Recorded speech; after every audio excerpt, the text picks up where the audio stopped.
Good evening and welcome to the Tuesday, February 25th, 2025 Planning Commission meeting. And I'd like to call it to order. I'd like to start with the Pledge of Allegiance, please.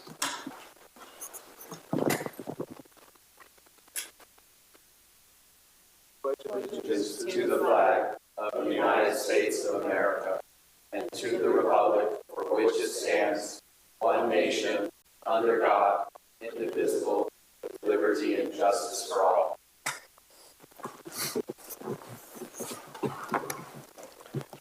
Great, thank you. Warren, if we could have roll call, please. Commissioner Marlowe? Present. Commissioner Connolly? Here. Commissioner Davis? Here. Commissioner Covarrubias? Here. Commissioner Neal? Here. Commissioner Kogler? Chairperson Christensen? Here. Record will reflect that Commissioner Kogler is absent. He did notify us he wasn't going to be here. Thank you. Let's have staff introductions, please. Marcy Reynoso and Ashley Peterson, Administrative Assistants. Warren Frace, Community Development Director.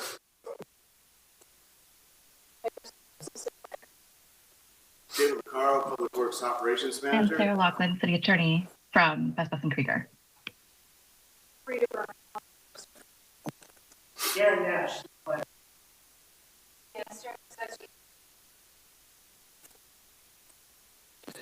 And this is Piper Smith's first meeting, so Piper's our new assistant planner. So you'll be seeing a lot more of her in the future. Great. Thank you for saying that. I was going to say something. That's perfect. Moving on to general public comments regarding matters that are not on the agenda. Is there anyone that would like to talk about anything on the agenda? Okay, please state your name. And Thank you. Planning Commissioners, Michael Rivera, P.O. Box 3134. I'm here, unfortunately, for a little bit of a problem that I have in my neighborhood. We have an inappropriate decoration in my view, according to Paso Robles Municipal Code 9.06030-B-9-D. This has happened since Halloween of 2023, almost a year and a half. Think about that. Traditional decorations include Christmas, Easter, Halloween, and New Year.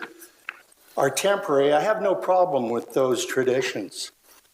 I'm not suggesting that those things should ever go away because they're traditional and everybody expects them. And after the season, they generally leave. In this case, however, it has become an inappropriate decoration under the city code, in my view, and may impact house values in the neighborhood. It's been a year and a half. This whole situation is sophomoric and childish, without regard for other neighbors. As a matter of fact, when I confronted my neighbor and asked him if he was just going to keep that up, after that, he put 2 up, went from 1 to 2. I'll ask each of you a question. Would you like this at the entrance of your neighborhood? 24/7, 365? What about the entrance to our city? We already have homeless encampments visible on 24th Street and the 101 freeway. Isn't that great? Please do something here. Get code enforcement to contact the offending party and tell them this is a violation. Common courtesy would be the right thing for this person to do. However, when I asked him about it, he became enraged. What's the matter? Don't you like my decoration? Everybody likes my decoration, was his response to me. Someone who appeared to be in control and rational acted entirely different when I asked him about it. It's sad to know that neighbors have such a disregard for each other. It really is. My wife and I have lived in the neighborhood for nearly 18 years. We have made a sizable investment, and so have our neighbors. I hope you will act here so we can clearly define the limits in a situation like this. I'm asking this at this level because I don't want to go to the city council. I don't want to publish this in the newspapers. I just want this to be dealt with in a reasonable, neighborly way. Take it down. It's over. It's time. Thank you. I appreciate your comments. A year and a half is too long. Thank you, sir.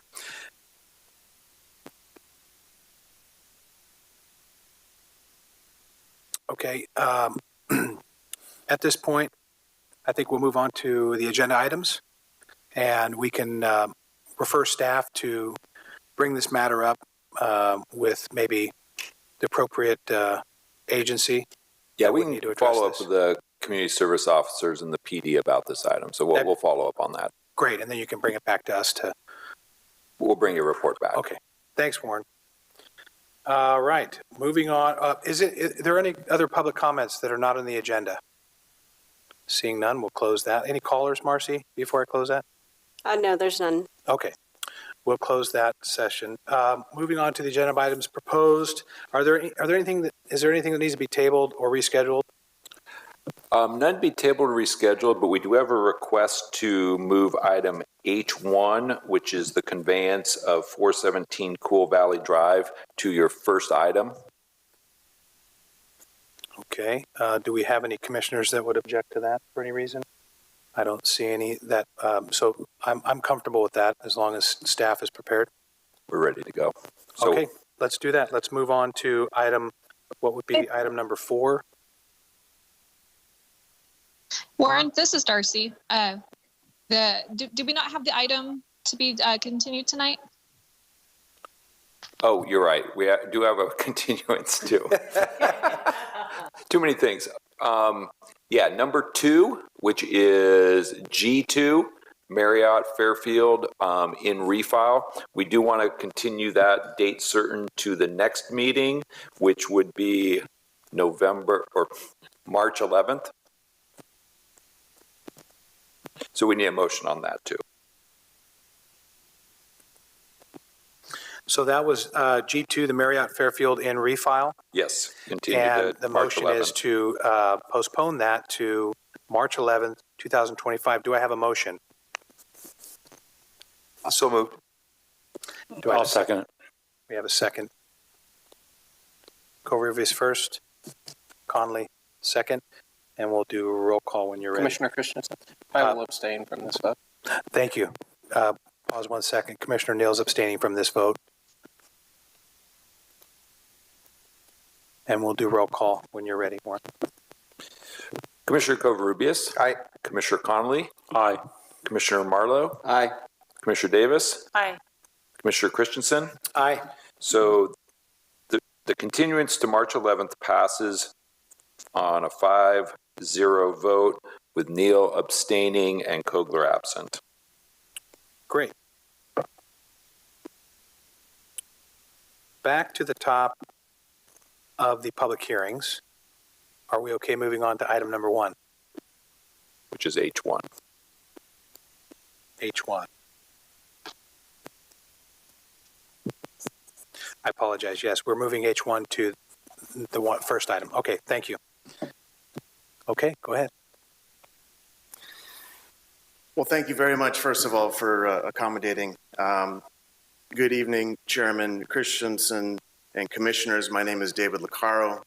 I'm the Public Works Operations Manager for the City of Paso Robles. Can I have the chance a little clicker by chance, please?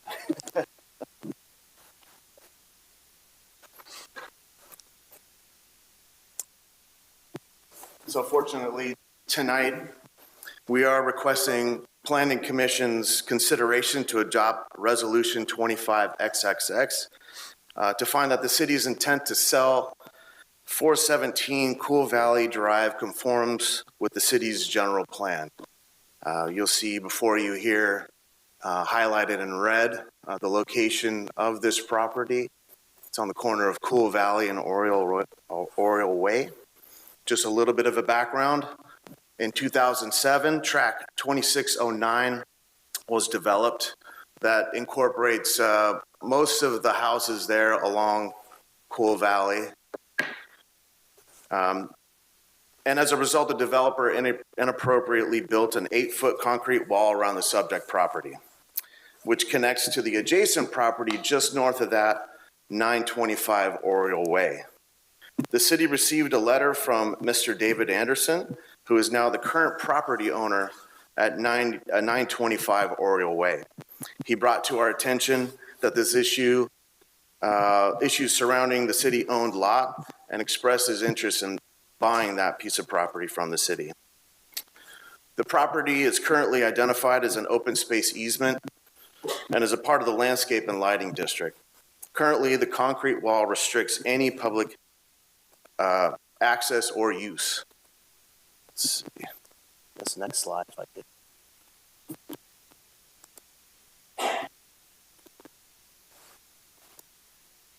Oh, wow. There we go. That'll work. Thank you. So, as a result, city staff sent Mr. Anderson a letter specifying that the wall restricting public access to the city-owned open space easement is illegal.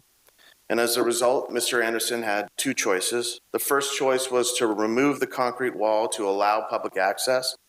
The second was to purchase the land at a mutually agreeable property value. Because a property does not have any access to public use and hasn't for some time, the sale of the property would better maximize its value. As a result, both the city and Mr. Anderson tentatively agreed to go with the second option, provided that both parties could come up with a mutually agreeable property value. So the city subsequently hired Hamner, Jewell and Associates to provide a land appraisal report to determine the fair market value of that property. Over subsequent months, Hamner and Jewell Associates and Mr. Anderson negotiated a final value of $10,000 based on comparable land sale prices, improvements to the subject property at the owner's expense, as well as other factors. Just a couple of keystone actions to note. Just this last month, January 15th, City Council adopted Resolution 25009 that enacted 4 actions. The first action was basically announcing the city's intent to sell the subject property. The second is to fix a protest hearing that's going to be happening next week, March 4th, to hear protests in regards to the sale and conveyance of that property. The third is to publish and post the adopted resolution both in a local publication as well as physically on the lot. And lastly, to declare that the property is exempt from the Surplus Land Act. More recently, staff received a letter from on February 7th, 2025 from the Department of Housing and Community Development indicating and concurring that the property is exempt from the Surplus Land Act. It should also be noted that Public Works worked pretty closely with our planning staff just to identify pertinent sections of the general plan and confirm that the sale of the property will conform to the general plan. We've identified those sections in the staff report before you as well as the resolution. So those sections that we've identified incongruent with the general plan. So in conclusion, staff's recommended action before you tonight is to consider the adoption of Resolution 25XXX to find that the city's intent to sell the real property located at 417 Cool Valley Drive conforms with the city's general plan. I'd be happy to answer any questions.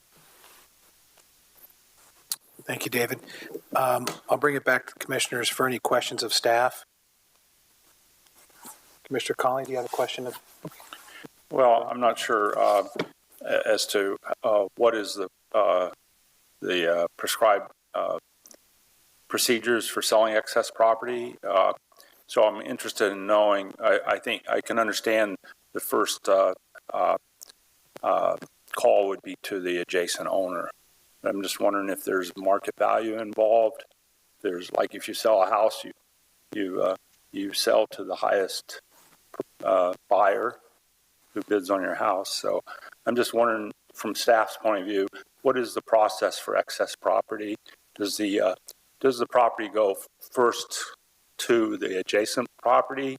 Is there any consideration as to how that property be used? I'm certain it would be used within the zoning category, but being not familiar with what the procedures are, it would seem like fair market value would be the way to to go to, first to the adjacent property and then to others that would be interested. So that's my question. Certainly. So that's what we did first. We got guidance from our legal counsel, BBK, to understand the bits of the process so that we didn't trip up. First bit was to understand the land value, the appraised land value of that piece of property at 417 Cool Valley Drive. Because Mr. Anderson had shown interest in purchasing that land, we were able to negotiate a little bit back and forth to identify the best price on that. Now, if we wanted to open it up to others, my understanding, and this is what was told at our last city council, that certainly folks who are interested or would like to intervene in the process have the right to protest along the conveyance to Mr. Anderson and go through that process. And city council at that time will have that opportunity to choose which direction they'd like to go. Okay, thank you.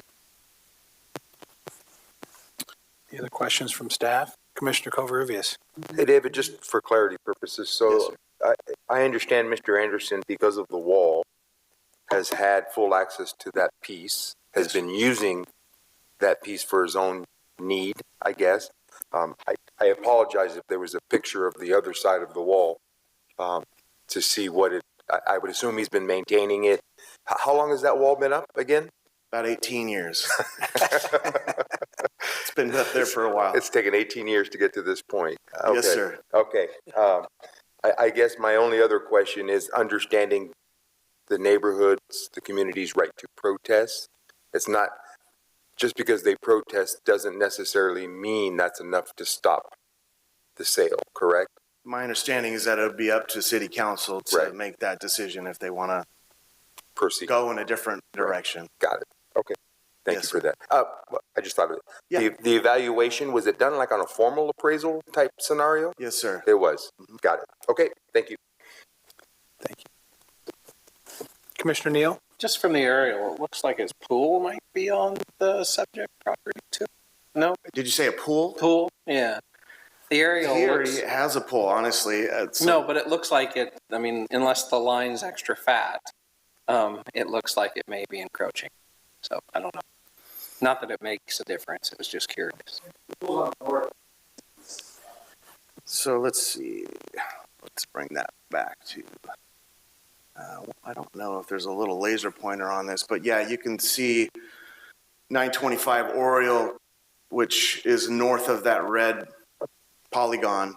You could see the rectangular pool owned by Mr. Anderson. Oh, so I was Yes, getting sir. the wrong house, sorry. That's okay, no problem. Okay, thank you. Mm-hmm. Any other questions from commissioners? I had a question. Commissioner Davis. Across the way is a pocket park. What was the intention of that area originally? Do we know? Of 417 Cool Valley. Mm-hmm. It was an open space easement as far as its original intention, I would imagine. I could only speculate that it would be something similar to some of those other little pockets, but I don't know. Well, if it had the wall, I guess it wasn't a pocket park. It wasn't allowing any access for any public use. Not from its original development. Okay, I was just curious. Mm-hmm. And just another follow-up question, Yes, sir. David. The city has entered into an encroachment easement agreement with Mr. Anderson if this goes through. Is that correct? And so I guess my only question is, what type of city access will the city have? And this is more out of curiosity. And with that access, as part of that, are we responsible in some way for that drainage? Because I believe that drains from the park across the street, if I'm correct? Oriole Basin, yeah. That's correct. Mm-hmm. So that responsibility, which I know is meant to be in there to be kept up, is that going to be on the property owner? Yes, so in last year, actually January 16th, 24, we entered into what's called an easement encroachment and license agreement with Mr. Anderson. It basically says that he has the right to encroach to maintain that property. Right now, it's landscaped very nicely with ornamentals, grass, nice little bench. So he's been maintaining that for a really long time. But the city does have and hold that 30-foot easement right. So if there are anything for the drainage, so if there's anything that blocks it, that prevents the actual function of that drainage, then we have the right to enter onto the property and maintain it to maintain the function of that drainage. We want to make sure it's flowing through the city, right? Right, yeah, and that's kind of what I was getting at is Yeah. as long as we have that, I'm sure that you guys thought of that. I just was curious if there's a fence and a wall there, how do we get there? You know what I Yeah, mean? there's a little swing gate on the side. Let's see, I'm sure he wants to keep it as free-flowing as possible as well, absolutely. but I'm thinking, emergency, like last year, the rains were pretty heavy, what if we needed, how is that going to be functioned here? So you can see in this photograph on the right-hand side, there's a metal gate, which is what that is. And then right where the gate meets the concrete wall, there's a big open door. We can enter that way. Okay. And the drainage is right there. Okay. So if any of his oak trees or any of the willows are overgrown or they fall in, they have some blockage. Obviously we have a pretty good intersection here. We don't want that to flood up and cause. Well, I would any think that the issues there. concern of the neighbors is what you're going to hear if there's any protest. Certainly. That would be something, if I lived in that neighborhood, I'd be concerned with. So I was just kind of setting that up in the sense of knowing how we'd get access. So that I appreciate that detail of response. That's it for me. Is there any other questions from commissioners, or would you like to hear from the public? Okay. Thank you very much, David. Thank you. We'll move it out to public comment on this item. Is there anybody that would like to speak on the item that step up and state your name? Sharon Roden, just a quick question. What was the specific criteria that it exempted this parcel from the, what do you call it? Surplus Lands Act. And do I understand it that this was fenced in and the owner has had the use and enjoyment of this property for themselves? Or has it been open to the public as public lands? Thank you. Any other public comments or questions? Anybody on the line, Marcy? No, there's no callers. Okay, thank you. We'll close public comments. David, would you like to address that question from the public? No, it's a great question. So yes, as far as the Surplus Land Act, it does have a threshold of land size, which is 1/2 acre, which is equivalent to approximately 12,000 square feet. This little parcel here, shown in red, is a little over, close to about 7,000 square feet. So it's underneath the threshold of the Surplus Land Act. With respect to the other part of the question, since that whole housing tract was built, that concrete wall was built, so never in the life of that tract has there been access from public for that open space. I hope that answers your question. Thank you for that clarification. I appreciate that. Yep, my pleasure. I'll bring it back to the commission. The commission has any discussion, or do I hear a motion? I'll make Commissioner a motion. Neal, Yeah, let me get motion. back to where I'm supposed to be here. Sorry. Thank you. I move to adopt resolution PC 25XXX to find that the city's governance and intent to sell the 417 Cool Valley Drive property conforms with the city's general plan pursuant to Government Code Section 65402. I'll second that. Marlo with the second. And then roll call whenever you're ready. Commissioner Neal? Aye. Commissioner Marlowe? Aye. Commissioner Connolly? Aye. Commissioner Davis? Aye. Commissioner Covarrubias? Aye. Chairperson Christensen? Aye. Motion passes 6-0. Okay. Thank you for that. Moving on to item G1.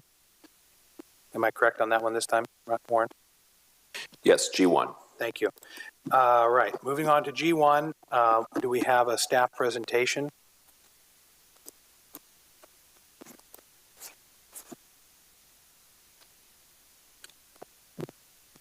Good evening, commissioners.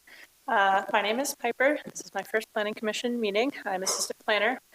I'm here to present the time extension for 2525 Theater Drive, the Sky River RV.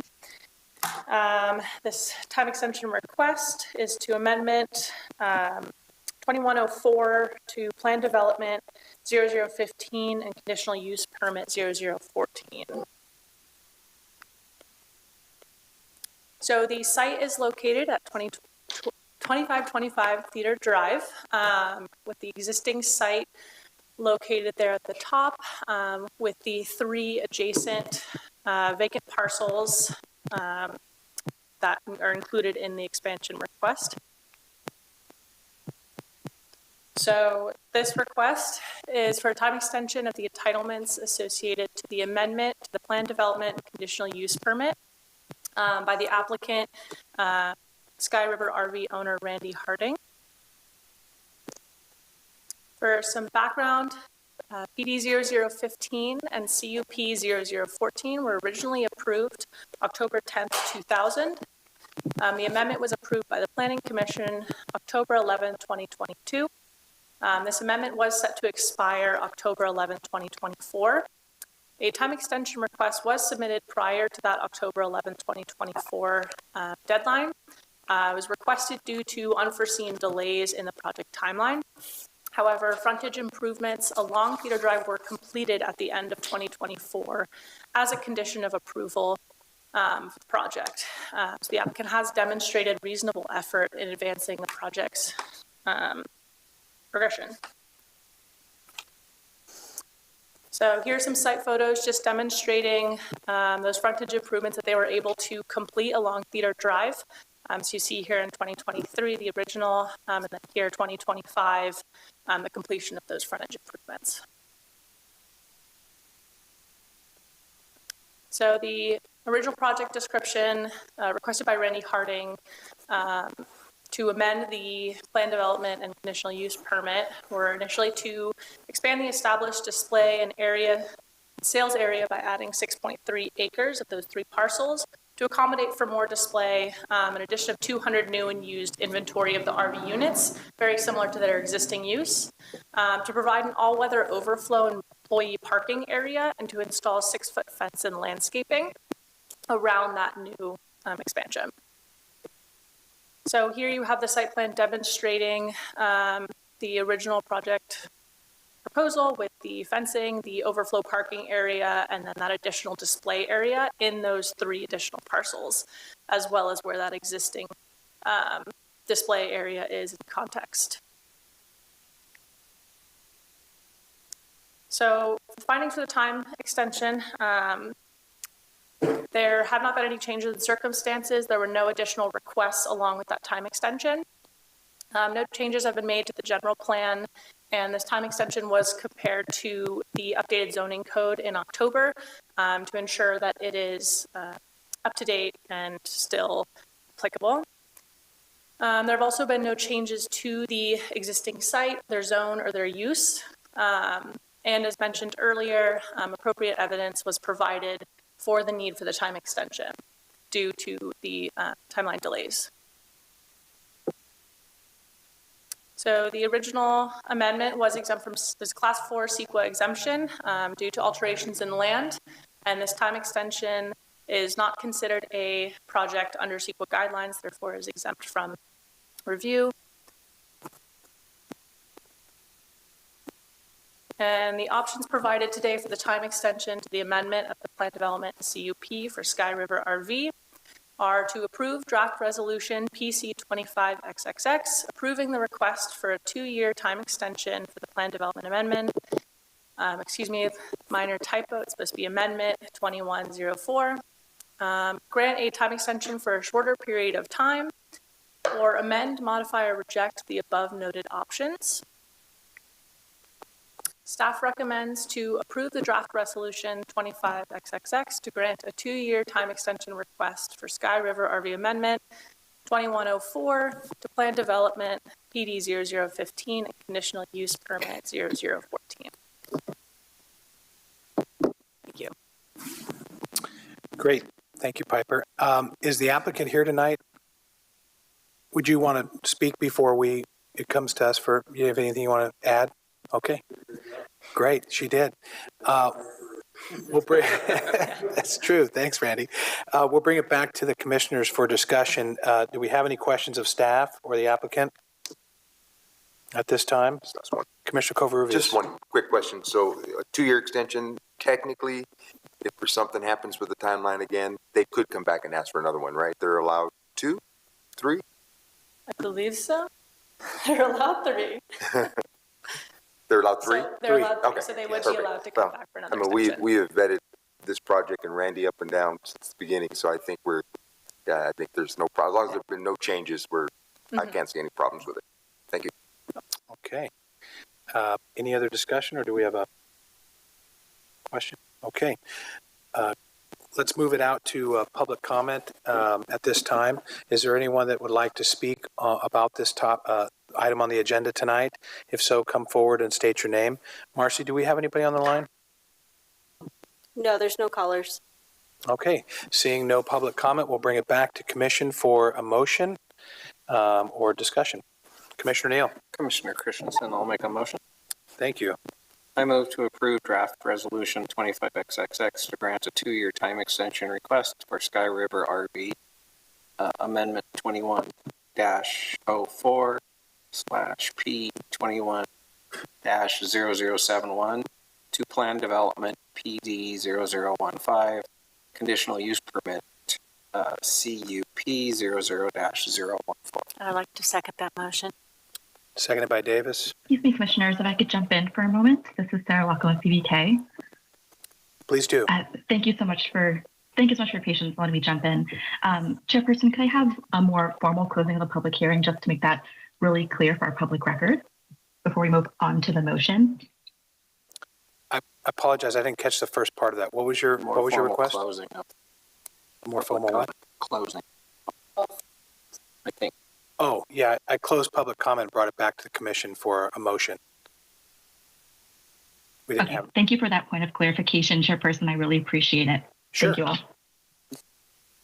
And then what I said earlier. Gotcha. Got the motion. And Davis And my with the second. And roll call, please. Commissioner Neal. Aye. Commissioner Davis. Aye. Commissioner Connolly. Aye. Commissioner Marlowe. Aye. Commissioner Covarrubias. Aye. Chairperson Christensen. Aye. Motion passes 6-0. Great. Thank you. Thank you, Piper. Okay, we're going to move on to item G3. And as a note, I just want to be exculpatory. I have spoken to the applicant about 2 years ago, just in general about the property and her plans with it. So just want to put that on the record. So if staff has a presentation for us, that'd be great. Thank you, Chairperson Christensen. So the next project is for the Destino Hotel Resort. It's got an alphabet soup of entitlements. It's got a development plan approved in 2017, a conditional use permit approved that same year, an oak tree removal permit, and a vesting tentative tract map, all from approved in early 2017. The property is located at 3350 Airport Road. So here we are looking at the location. At the bottom of the screen is Highway 46 East. You can see Airport Road traveling in a somewhat north-south direction, and then the property is there in red. There are 2 existing lots there today. So here is the project superimposed over the lot.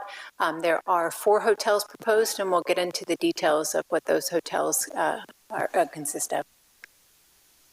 So project summary, there were amendments to the project starts back actually in 2008.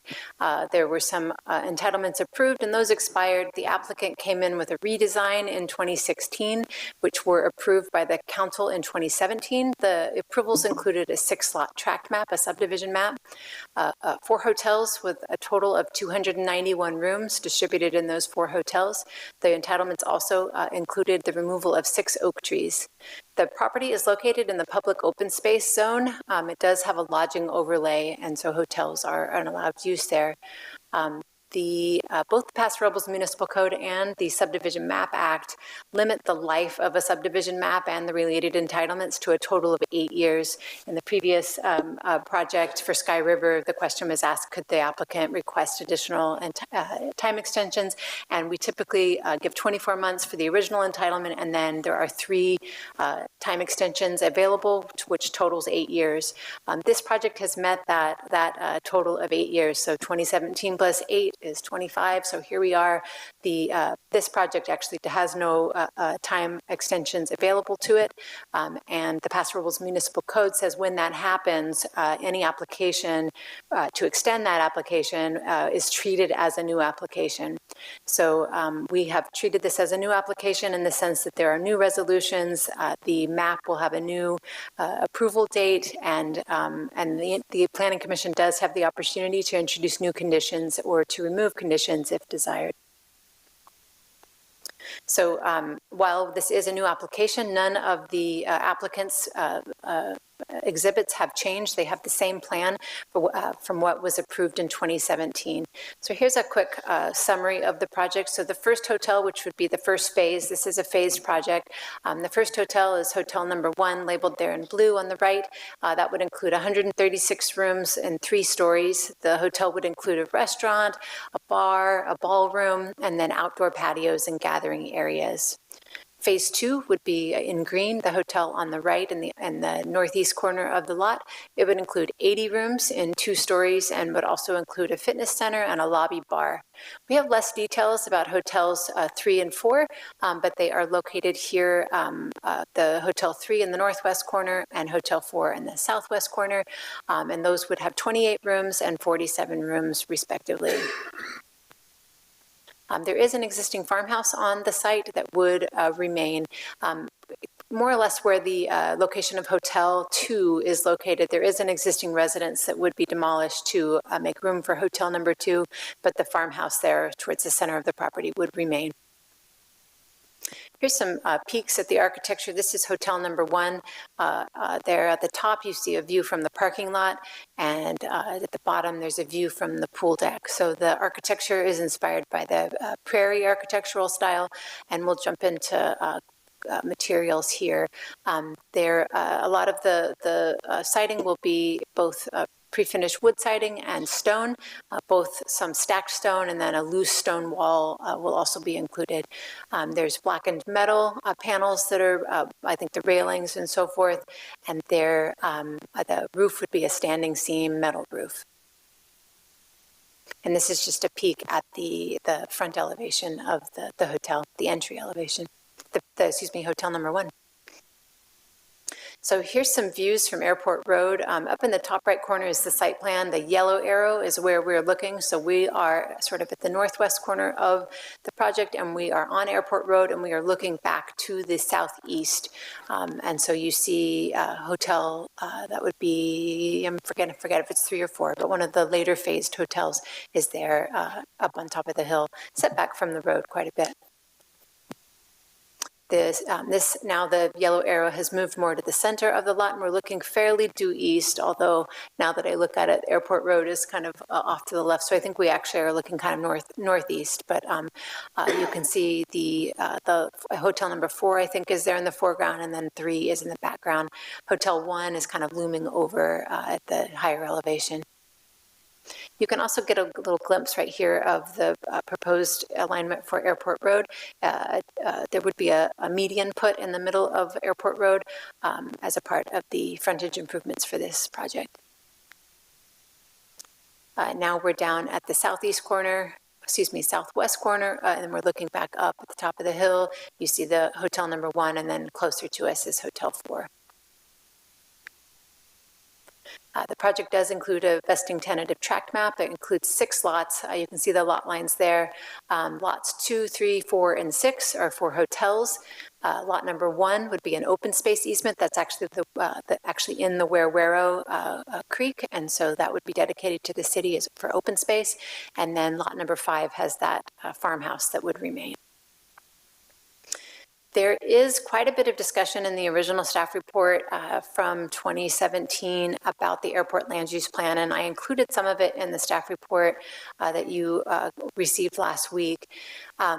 Unrelated to this project, the city's airport manager took some amendments to the county airport commission last week, and the results of that hearing had not been decided when the staff report was being written. And so I want to bring to the Planning Commission's attention that the county did approve some changes to the city's airport land use plan. So these are maps. On the left is what was previously approved. These are the airport safety zones, the land use safety zones. So in each of the zones there represented, there are certain land uses that are and are not appropriate. And these are really to protect the use of the airport. And so we don't develop land uses that would then preclude full use of our airport. On the left, you can see, so I should say the most significant changes, and I think the only changes proposed to the safety zones were in the southwest corner of the airport land use plan, but that does actually impact this project. So let's zoom in. On the left again was previous, so the red line is the project. There previously the site was in portions of Zone 2, Zone 3, and Zone 4. Zone 2 in particular is pretty restrictive, but there are quite a few restrictions in 3 and 4 as well that have to do with how many people per acre can be located on any site. On the right is the amended airport land use safety plan. Almost the entirety of the site is now in Zone 5. Zone 5 is a fairly unrestricted zone.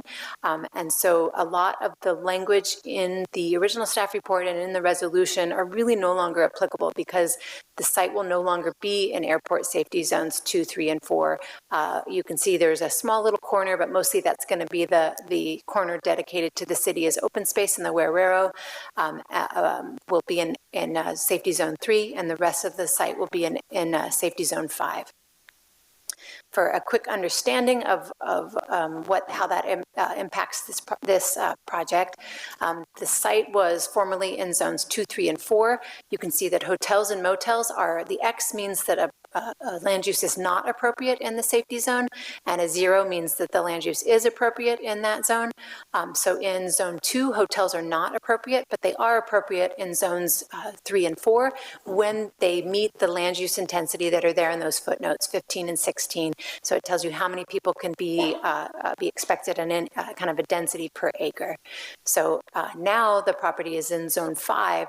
There are actually no restrictions on number of people per acre, and hotels are still a compatible land use. So the project was actually compatible with its previous airport land use designation, but they'll have fewer restrictions under the new airport land use plan. The project does include the removal of 6 oak trees. I've got an aerial of the site over on the right. You can see a list of the trees that are proposed for removal. The arborist numbered the trees on the site. The arborist report indicates they inventoried 156 trees. They think that there's at least twice as many oak trees on the site. Only 6 are proposed for removal. So 2 of the oak trees would accommodate the parking lot for hotel number 2.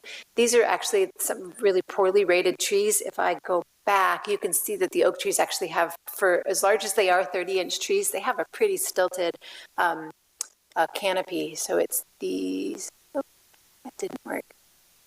I guess we're not going to get a pointer. A fairly not robust canopy. So those 2 trees are the closest to the residence that is going to be demolished to accommodate Hotel 2, and those are the 2 that are proposed to be removed for the parking lot. There are additionally 4 trees that run right along Airport Road that will need to be removed to accommodate the widening of Airport Road. As you can see, the Guerrero is immediately to the west of the road, so there's no room to move the road to the west because of the creek. And so these trees really just are unfortunately located, and it's not going to be possible to save them. Some of the trees are in better condition, and so they'll need to be removed to accommodate the road. The rest of the oak trees on the site will be retained. During the 2017 City Council meetings, the applicant was asked to redesign the project to save oak tree 155, which is in the green circle there at the bottom, and that actually was accomplished in the second resolution that you'll be considering this evening. There's an exhibit that shows how that tree was actually saved. So 7 trees were originally proposed for removal and just 6 are under consideration this evening. This is a look at the grading and where the oak trees are located. So this is in this image you can see the Hotel 2 on the left and Hotel 1 is on the right. I do apologize. This has shifted our perspective. North is now to our left, whereas in every other image I think north has been to the top of the screen. So north is to the left. So Hotel 2 is there, and the 2 oak trees that would be removed, this is one of them and the other is there. So those are the 2 oak trees in poor condition that would be removed for the parking lot for Hotel 2. And then along the road, again, north is to our left. There are 4 oak trees that would just be basically in the middle of the road with no room to shift the road to protect them. There was a mitigated negative declaration prepared for the project in 2016. The council did adopt that MND with resolution 17005. Staff is recommending that no subsequent environmental review is required because there are no substantial changes proposed to the project. There's been no substantial changes that have occurred with respect to the circumstances under which the project will be undertaken, and the project will not result in new significant environmental impacts that weren't anticipated with the original MND. And so there's no reason essentially to circulate a new MND, so none has been prepared. There were mitigation measures that are required and continue forward for the project as in association with the MND. The first 3, the aesthetic impacts, the biological mitigations, and the greenhouse gas and air quality are all relatively standard things that we would see. For the aesthetics, the project does need to comply with the designs that were presented this evening and are in the approved MND. There's avoidance and exclusion zones for biological and oak tree protection measures. There's some best management practices to reduce greenhouse gases and to reduce impacts to air quality. There are some more substantive mitigation measures for transportation. The first transportation impact is that this project, along with many other projects that are in the airport kind of corridor, are required to prohibit southbound left turns at State Route 46 East. This mitigation actually has occurred. I believe that it occurred as a part of the wine storage project that's north of Dry Creek Road. But regardless of which project accomplished it, it is now impossible to turn left. So if you're traveling south on Airport Road towards Highway 46 East, you are now forced into a right-hand turn. So even though this project was required to prohibit that left turn before Hotel 2 could proceed, but that mitigation measure has actually been accomplished already. Number 2, again, prior to the Hotels 2 through 4, the applicant will need to complete the project would need to complete a local road connection between Airport Road to Wisteria Lane. This is a large city goal. There are environmental documents and a lot of work towards a road called New Airport Road that will come from Wisteria and then connect to Airport Road. Still very conceptual, the city's still working on it, but this is, once that connection is made, it would satisfy this mitigation measure number 2, transportation mitigation number 2. The third transportation mitigation measure is that the site distance for sidewalk and walking path along Airport Road need to be checked to make sure that those are safe for pedestrians. The applicant will need to pay traffic mitigation fees. Mr. Neal called me today with a very astute question. When I prepared the staff report for you this evening, I was cutting and pasting from the 2017 staff report and included some traffic mitigation fees, like a number in there. I think it was a $75,000 number. I should not have brought the number forward because those fees have actually changed. The way that the mitigation measure is written, the applicant will pay current mitigation fees. And so the number you see in the staff report is not the actual final number that they'll pay. They'll actually pay the current mitigation fee, traffic mitigation fee. The fifth transportation impact, mitigation measure, the hotel will have to do an employee transportation demand measure plan. These are things like ride sharing and shuttle service for their employees. And then the sixth was to participate in the slow car free program. I'm not sure what that is, but if it still exists, the applicant will be required to participate. So now I'm going to jump into the resolutions. There are 3 resolutions for you to consider this evening. The first is for the development plan and conditional use permit. These are just excerpts of the conditions of approval. There's certainly more in the draft resolution. We just discussed that the applicant will have to pay development impact fees. Those will be the development impact fees that are current at the time that each hotel is occupied before they can open up for business. The applicant will have to underground all overhead utilities that are adjacent to the property.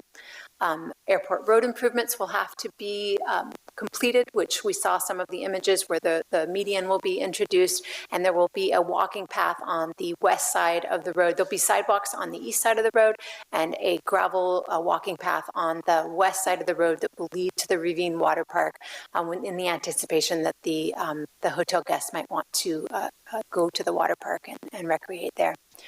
There is a condition that the subsequent phases 2 and however many phases there end up being, can't continue until there's proof that the travel demand management has been effective on the site. The 15th condition is that prior to the occupancy of phase 1, the applicant does have to construct some significant sewer improvements, a gravity sewer main and a lift station. And then I don't typically point out standard conditions of approval, but because we don't have a fully vetted out exhibits for each phase, we have some fairly good exhibits for hotel 1, the first hotel, but not for the subsequent hotels. There is a condition of approval in this resolution that requires the Development Review Committee to approve each phase, including detailed site planning, detailed landscaping, building elevations, including all the materials, colors, and architectural treatments, as well as the grading plan. So the DRC over time will see these hotels and will have an opportunity to provide additional feedback and get all the gaps in the design filled in before they can proceed to building permits. Moving on to the second resolution, this is for the oak tree removal. I did slip in an extra, this is the only extra condition of approval that was added from 2017. Because it's been 8 years, those oak trees have been growing for that time, and so the condition of approval would require those oak trees to be remeasured so we get an adequate size measurement before mitigation is calculated, and then that will result in the appropriate number of mitigation trees that would be planted, and then the applicant will need to provide irrigation until those oak trees are established. The final resolution is for the vesting tentative tract map. As I said, this will subdivide the 2 existing lots into 6, and the conditions of approval include a requirement to provide an easement to the property to the north of this site so that an additional driveway could be eliminated from Airport Road. The applicant would be required to rough grade that easement so that the neighbor to the north could use that driveway if they ever decide to do that. We try to keep the number of driveways on any road, especially a road like Airport Road that winds and is narrow and has some site distance issues. We try to limit the number of driveways, and so this is an effort to combine driveways if the neighbor to the north is amenable. So the Planning Commission, as always, has options. The first would be to approve the refile of this expired project. There are 3 resolutions that you would adopt in order to approve the project and to confirm the environmental document for this project. You could approve the project with modifications. That could be additional conditions or removing conditions. You could refer the project back to the DRC if you want to see some more intensive review of the design before you approve, or you could refer it back to staff if there's just information staff should collect. And finally, you could deny the project by adopting findings of denial. Staff is recommending you approve the project. It is a well-designed project with some really nice amenities and some significant off-site improvements that will improve Airport Road from what it is today. So as I said, there's 3 resolutions. The first is for the development plan and the conditional use permit. The second is for the oak tree removal, and the third is for the vesting tentative track map. And that concludes my report. Thank you, Katie. Is the applicant here tonight? Did they want to add to the comments before we bring it to commission for questions? Chairperson Christensen, I'm Michael Stanton. I'm the architect for the project. Back in this room after 8 years, and the representative of the owner. I think Ms. Nash did an excellent job in her presentation, and I'm happy to simply be here to field any questions or elaborations that the Planning Commission may ask me of. Great, thank you. All right, bringing it back to the commission here for questions of staff. Do we have commissioners with questions of staff? Commissioner Neal, would you like to start? So I have a bit of a softball question. With the change from the safety zones 2, 3, and 4, which are far more restrictive, to the safety zone 5, if the applicant wished, could we increase the density, the number of keys in any individual building and still meet the requirements? Because I know we did a exhaustive Mr. Stanton did the conformance with the safety zone letter, but now that seems not to be applicable, is there a chance without changing everything? So I think moving hotel rooms around between the hotels is probably somewhat feasible. The environmental document is based on a specific number of rooms, which includes transportation and all the other environmental impacts. So if you wanted to increase the number of rooms, it's going to require an amendment to increase those number of rooms and to assess the environmental impacts. But essentially, if they kept it at 291 keys, they could reduce one of the hotels. Eliminate. Right. The DRC is going to be approving each, and I guess Warren, I would want to know: would you want that to be an amendment if they wanted to move rooms from hotel to each other, one hotel to another? I think it would be based on kind of how many rooms we're moving. So I think based on the new zoning code, the DRC has the ability to make kind of minor modifications, and depending, eventually it would be a major modification. It would be just an amendment process, kind of like this. But Zone 5 gives them a lot more flexibility. All the population restrictions, which kind of affected outdoor gathering events and stuff, that all went away. So I think that's another major benefit of Zone 5. Great. Thank you. That does it for me. Commissioner Covarrubias? Mr. Davis? Yeah, bear with me, Katie, while I try to answer this or ask this question. So the entitlements have expired. It's a new application, and I saw the mitigation measures for transportation. At what point and this is just kind of not specific to this, but generally speaking for an application, at what point does it trigger a new traffic study? Because a lot of things have happened out in that area. I know there are mitigation measures here. When is a new traffic study required?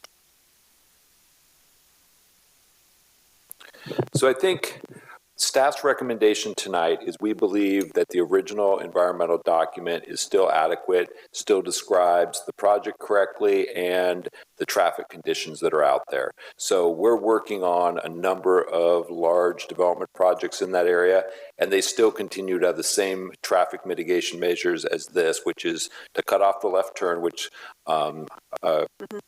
Katie already mentions already been done, and then to make the connection between Airport Road and Wisteria. That's still the fix for the airport. The project's conditioned that way, and then to pay your fees. So there is no need to redo the traffic study because we know those are still the mitigation measures to address traffic in that area. Okay. Any other typical refresh for a refile? I've spent a lot of time with my time on the Planning Commission approving extensions, but I don't remember very many times where we've had a refile. So I was just kind of curious, what other kind of refreshes are required? And I'm just hearing we don't need a refresh for the traffic study. What kinds of things would typically be? You know, if the conditions had really changed, if you know, all the neighboring properties had developed in some way that made hotels no longer compatible with you know, that Neighboring area, uses. or if we had changed the airport safety zones to make it more restrictive, that would be you know, something we would want to relook at and have those populations recalculated. You know, if environmental, you know, if the environmental conditions had changed, if there were new wetlands or known resources on the site, you know, we would want to see, or if there had been an archaeological discovery in the vicinity that we would want to see new studies. The staff is not aware of any of those changes, you know, associated with this project. Requiring that kind of refresh. Okay. Right. And then bear with me, it's been a while since we originally saw this.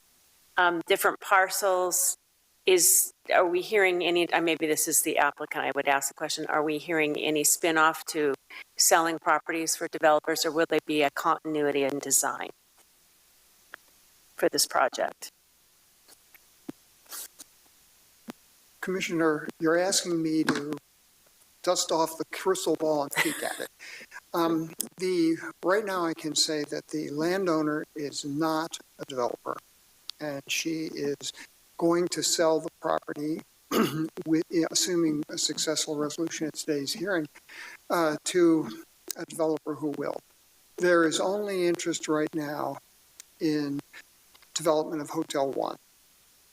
And there's only interest right now in selling the existing parcel 2, which divides the existing site, the 40 acres, in half, to that developer.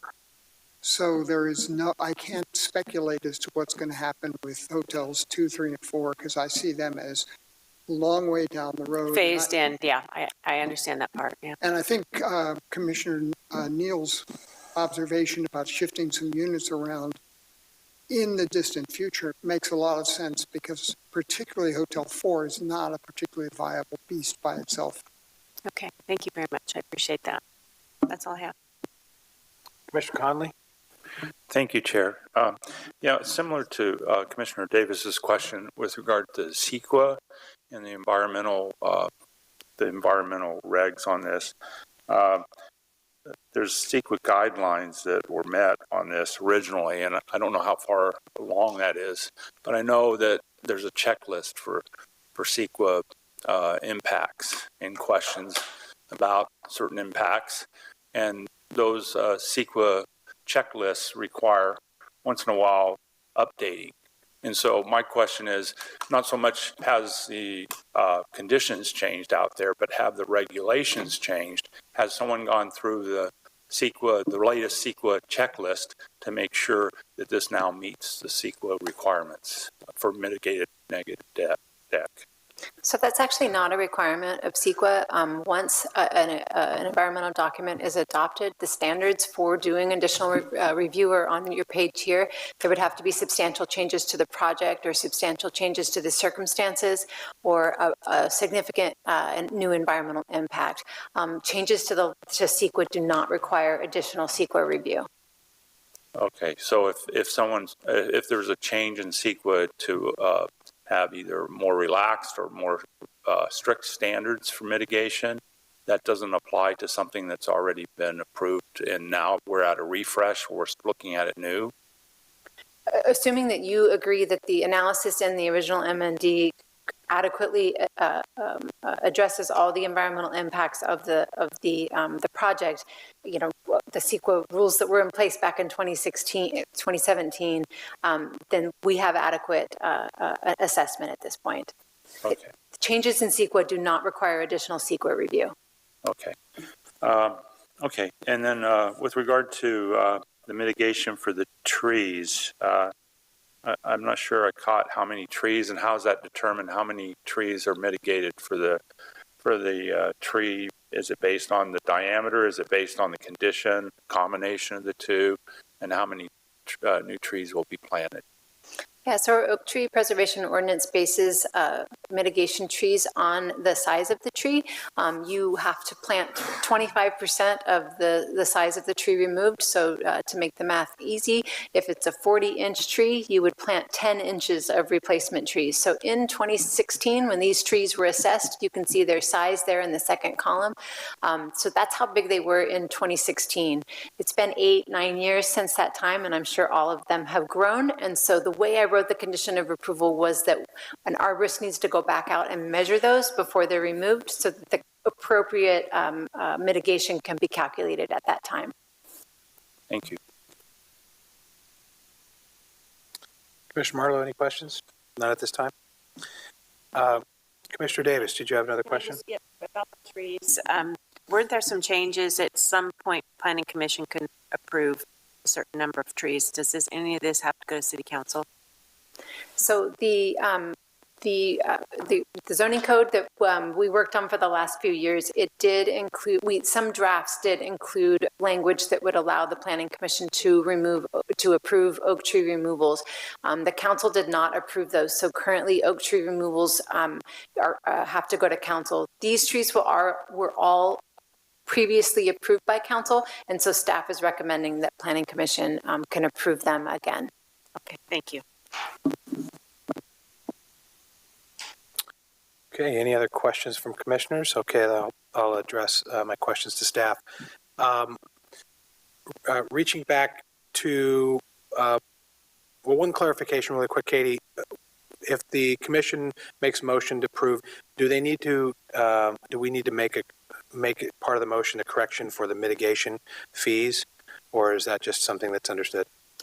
No, the draft resolutions do not list the quantity of fees. That was just in the staff report. And, I shouldn't have included it in the dollar figure in the staff report. But no, none of the approving documents include a dollar figure. Okay, perfect. That's great. Good clarification. I just want to step back to some of the questions or comments from a couple commissioners from various points of views. In regards to congratulations on it being in Area 5. That's good news for the applicant. That's a wonderful thing. I'm familiar with the airport overlay. But it does, I do have a question in that regard. And I guess my question is, this is a little bit roundabout, so bear with me. As it sits, there is in the application here, from what I saw, and maybe it's changed, there's a specific number of persons that are allowed per square foot because of the old approval.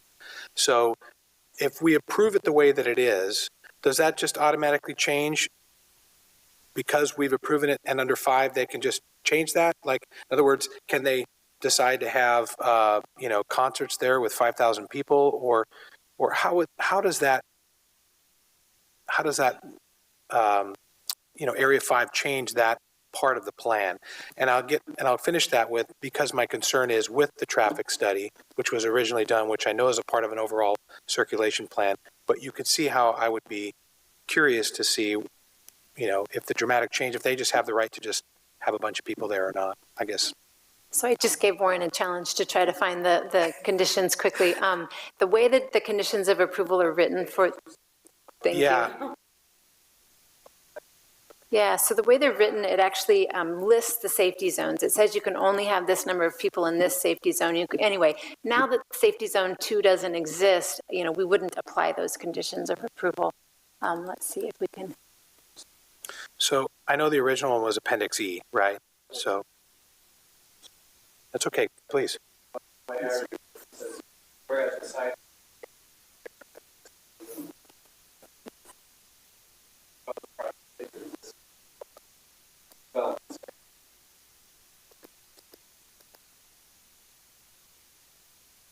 Yes.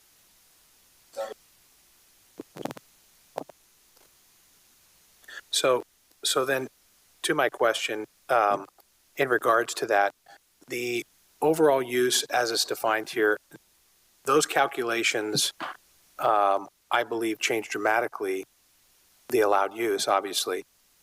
But would they have to come back to DRC or commission, let's say if they did want to add some number of large events on site? Or is that something we're just saying tonight, hey, congratulations, it's 5, you have a wonderful hotel, which I do think is a beautiful project, by the way. Or are those uses something that we will have a say over in the future?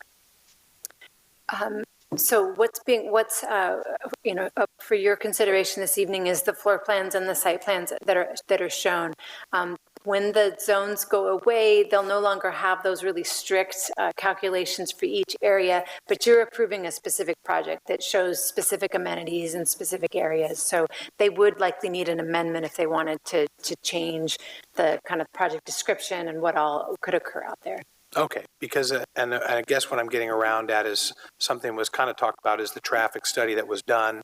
I know there's a lot of big projects going on out there. The city is working on some of that mitigation, but obviously this is a whole nother addition to that as well. And so that was kind of one of my questions or concerns was, will we be remiss to not take that into consideration as additional traffic? It's one thing to have a site, and their allowed use is great, but I'm saying we still would have taken that traffic mitigation into account, wouldn't we?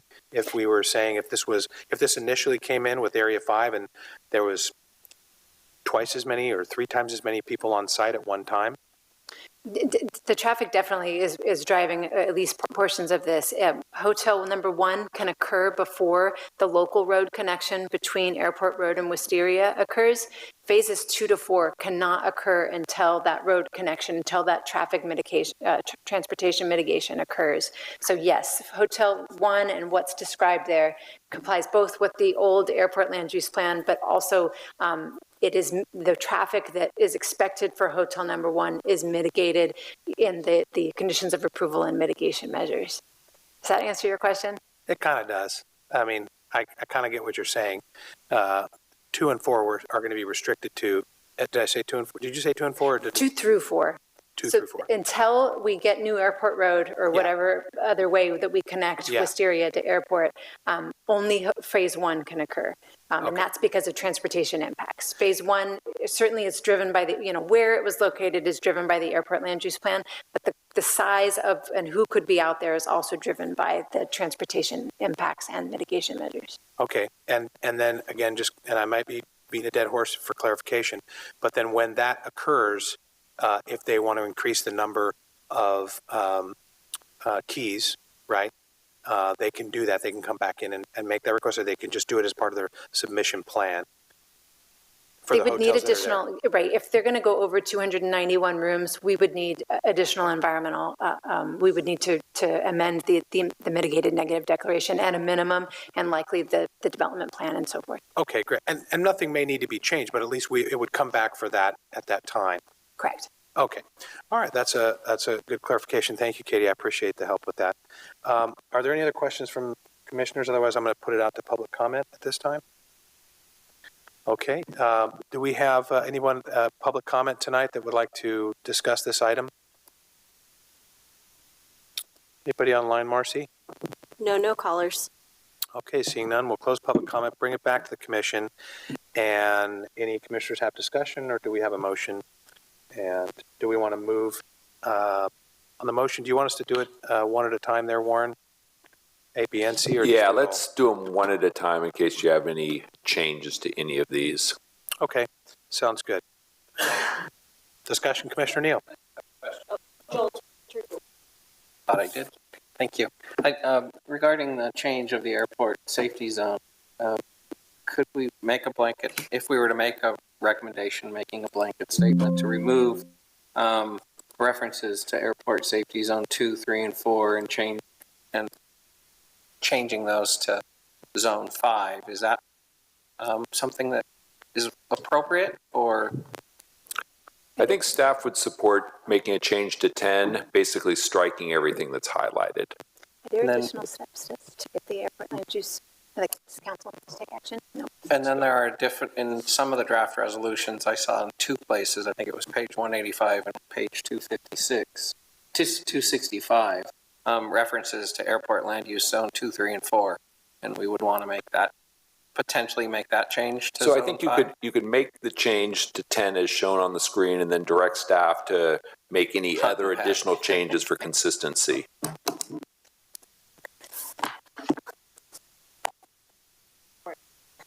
Yeah, now I've confused myself, I'm afraid.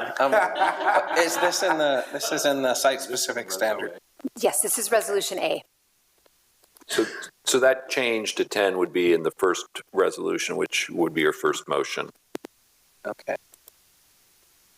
Great. I guess since I put my foot in it, I will attempt to, I move, if I could, make a motion. By all means. I move on item resolution, I move approval of resolution PC 25XXXA for development plan 08-002 and conditional use permit 08-002, including the striking of item 10 in resolution A. That makes sense? Put item 10 back up there, just to make sure we're all. I think everybody's clear with that. Does any commissioners have any discussion on that? You guys are clear? I would suggest that that last discussion about and to make it consistent throughout any other, or to accommodate any other inconsistencies related to Zone 5. Yeah. I will accept that amendment. Okay, do we have a second? Second that. Commissioner Conley seconds. Roll call, please. Commissioner Neal? Aye. Commissioner Conley? Aye. Commissioner Marlowe? Aye. Commissioner Davis? Aye. Commissioner Covarrubias? Aye. Chairperson Christensen? Aye. So that's resolution A passes 6-0. And I'll try again. Go for it. I move approve the refile of expired project entitlements resolution PC 25XXXB for oak tree removal permit 16-009. Do we have a second? I'll second that. Commissioner Davis seconds.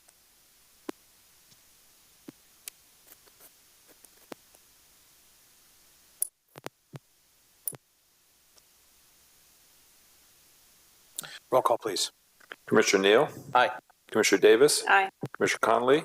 Aye. Commissioner Marlowe? Aye. Commissioner Covarrubias? Aye. Chairperson Christensen? Aye.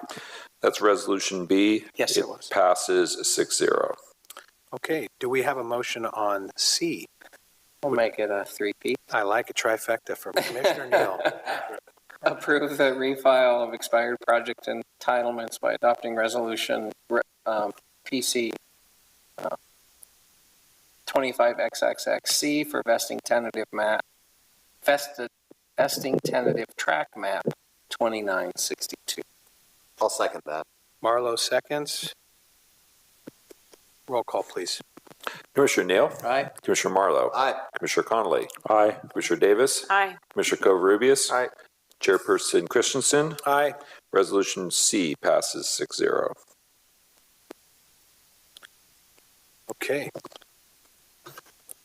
Great. Thank you, Commissioner Neal, for that difficult task.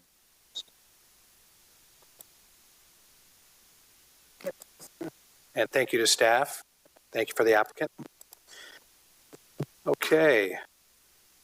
Moving on to item G4. And we have a staff presentation. Thank you, Chairperson Christensen. I'm going to present this one as well. So this is an appeal of a decision made by the Development Review Committee last month.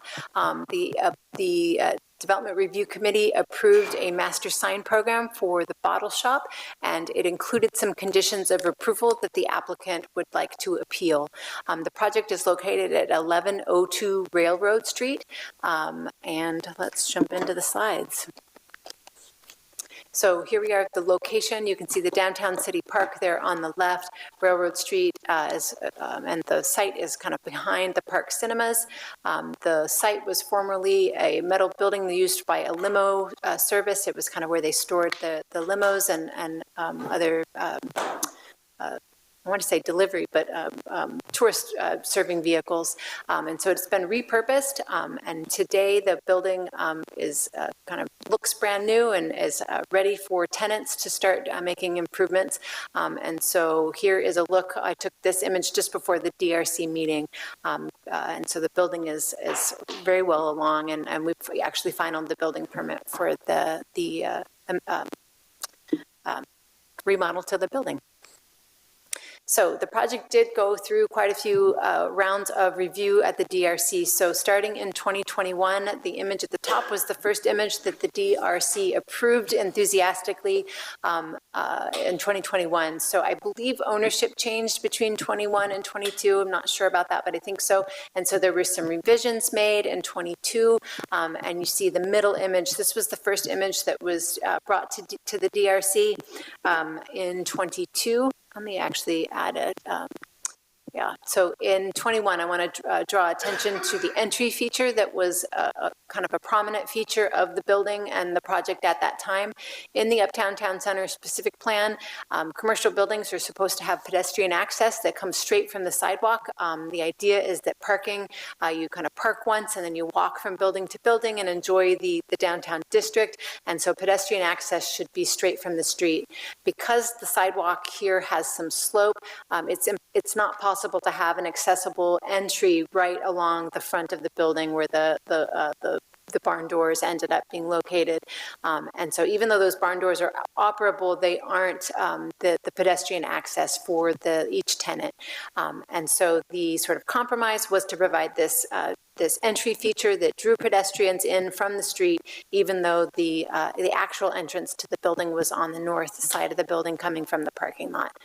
So when the project came back to the DRC in 22, it had no entry, or had really reduced that entry feature. And so the DRC did not approve this design. They had preferred both the color scheme, but also the entry feature that was included in that 2021 approval. So the applicant went back to the review, back to design board, and brought back a project and brought back the redesign project at the bottom of the screen in 2023. It did include a smaller entry feature, kind of a gate that was there, and the DRC did end up approving this iteration that you see at the bottom of the screen. At the time, we did not know the names of the tenants going into the shop, and I know I for one assumed that Bottle Shop was going to be one of the tenants. And so when we saw this image, Bottle Shop was assumed to be one of the 6 tenants. But in point of fact, it was actually the name of the entire business, kind of the building that has each of the 6 tenants. And so this was a misunderstanding on my part. And I don't know if the DRC members had a similar misconception. So the DRC approved plans certainly showed the Bottle Shop sign, 2 signs there. You can see one on that entry feature and one on the wall. But we didn't necessarily understand exactly what they were for. So in January of this year, the DRC approved a master sign program for the site. It includes signs A through I. You can see them all labeled here, but I'll keep reminding us of where each of these are located. But what we were just looking at, sign A is the entryway sign that's over the walkway, and sign C is the painted sign on the wall. And then sign B was not shown in the previous images. It's a directory sign, and we'll see that in a slide coming up. The rest of the signs, D through I, really do comply with the sign ordinance and are not going to be, I think, a big point of discussion this evening. It's really, the discussion's really around signs A, B, and C most likely this evening. So in the new zoning ordinance that we adopted last year, a master sign program is required when a commercial center has 5 or more tenants. So there are 6 tenant spaces in this building. So they are required to have a master sign program that's intended to outline criteria for the size, the location, how the signs are going to be, how future signs are going to be illuminated, and if there's any required design features. And then a master sign program is also meant to describe the review and approval process for individual signs and what amendments to the sign program would look like. In the TC1, sign standards are for building-mounted signs are subject to the Uptown Town Center specific plan, and then other signs in that zone in the TC1 are subject to the zoning code. When there is a conflict between the zoning code and the Uptown, we do look to the Uptown Town Center specific plan. Some additional sign standards for the Uptown Town Center area. Signs are meant to be pedestrian scale. They're not intended to attract the interest of drivers necessarily, although obviously drivers can also see pedestrian scaled signs, but that is meant to be the focus. Signs are meant to be relatively simple with a maximum of 3-letter styles with 2 preferred. If signs are flat, as in painted, they are meant to have, they're meant to be painted to give the appearance of depth. Borders are encouraged, and the materials should be compatible with the building. I think, all members of the Planning Commission are likely familiar that we really discourage internal illumination in the downtown, and backlit signs can be considered on a case-by-case basis. And then a maximum of 2 sign types can be considered for any building, or 2 types for any building. So jumping into the master sign program that was proposed for this site. So sign A, we saw in the images previously, but here are the specs. This sign is about, yeah, you can see it there. The sign is about 10 feet tall. The metal support is about 10 feet tall. And then on the next slide, we'll see the size, but so the size is about 17 inches tall, has 12 square feet in area, and the structure, like I said, is 10 feet in height.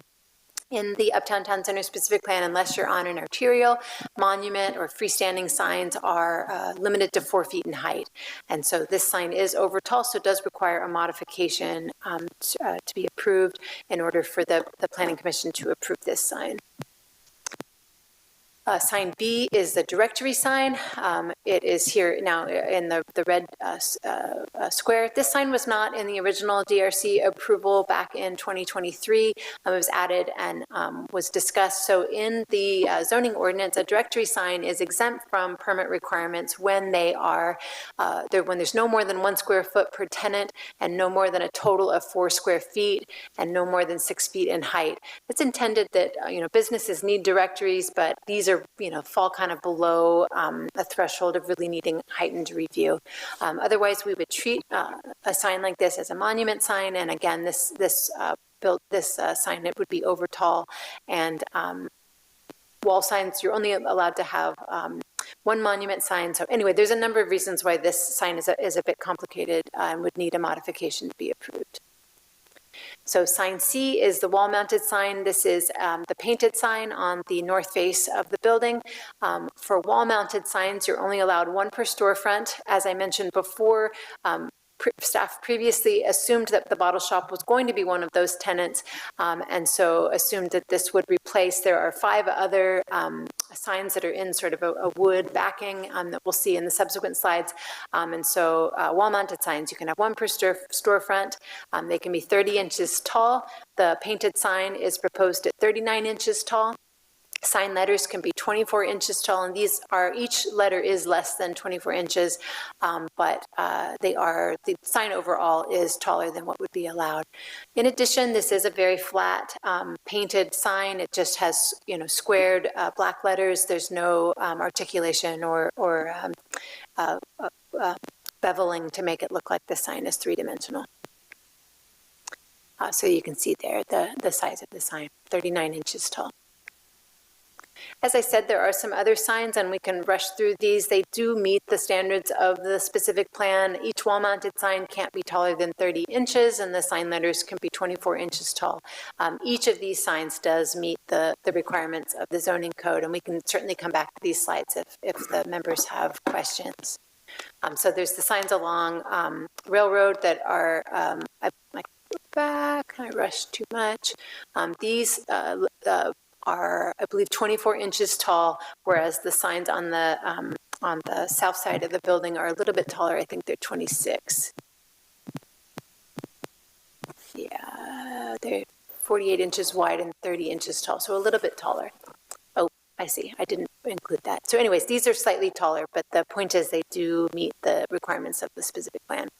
There is one final sign. It's a projecting sign. It's also on the north face of the building. It's there in the red circle, and this sign also meets the sign requirements and would be for one of the tenants. So at the January 27th DRC meeting, the DRC members approved the master sign program but applied conditions. The first is that the applicant would need to choose between sign A and sign C. That's the painted sign and the sign over the walkway. And so those are the two building identification signs. They would need to choose one of those. If the applicant proceeded with C, which is the painted sign, they would need to reduce that sign in height to no more than 30 inches and to provide lettering that includes some painted dimensionality so it does not look flat. The second condition was that sign B, which was the directory sign, would be moved so it is mounted to the wall of the building and reduced in size so that each tenant is limited to 1 square feet in size for a total of 6 square feet. So that directory sign would need to be reduced in size and moved over onto the wall so it was no longer a monument sign.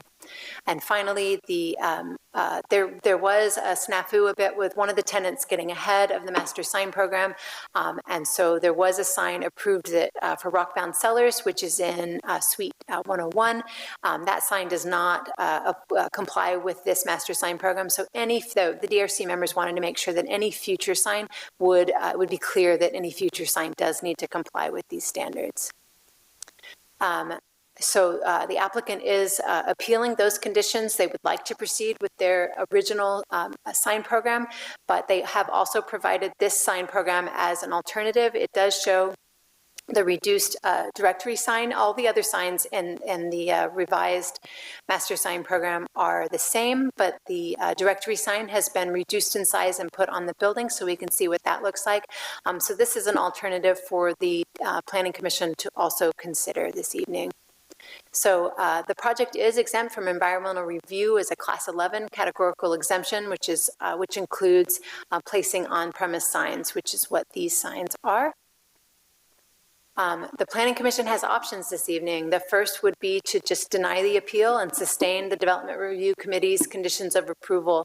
That would be Resolution A with no amendments or changes to it. That would require the applicant to choose between the building identification signs. They would have to reduce the height of the painted bottle shop sign and provide dimensionality, and reduce the directional sign as they've shown that they could do in that revised master sign plan. I did add the additional condition that any amendment to the master sign program would need to come back to Planning Commission for approval. That's largely because there are modifications, development plan modifications included in that master sign program. But if the Planning Commission thinks that the DRC could approve future amendments to the master sign program, you could certainly change that condition of approval. Another option for the Planning Commission's consideration would be to approve the appeal and overturn the Development Review Committee's conditions of approval for the master sign program by adopting Resolution B. That would also allow you to approve the revised master sign program. So that's the master sign program with that reduced directory, and then that would include development plan modifications to allow the taller painted sign and the taller sign above the walkway. Another option, the DRC could modify DRC's conditions of approval. You could do that with either Resolution A or B, depending on which iteration of the master sign program you favor. Of course, you could refer the project back to the DRC if you don't want to hash out all the details here. So that's another option to send back to DRC or to staff. Staff has a fairly here's the findings for modification. So the project does include modifications from the sign standards that are allowed by the Uptown Town Center specific plan. One of the most important is that you need to find that there are practical difficulties with this site that justify the allowance of taller signs. There would be practical difficulties that are not shared by other properties in the same zoning district. They would be getting an exception, and you want to make sure it's justified to not set a precedent.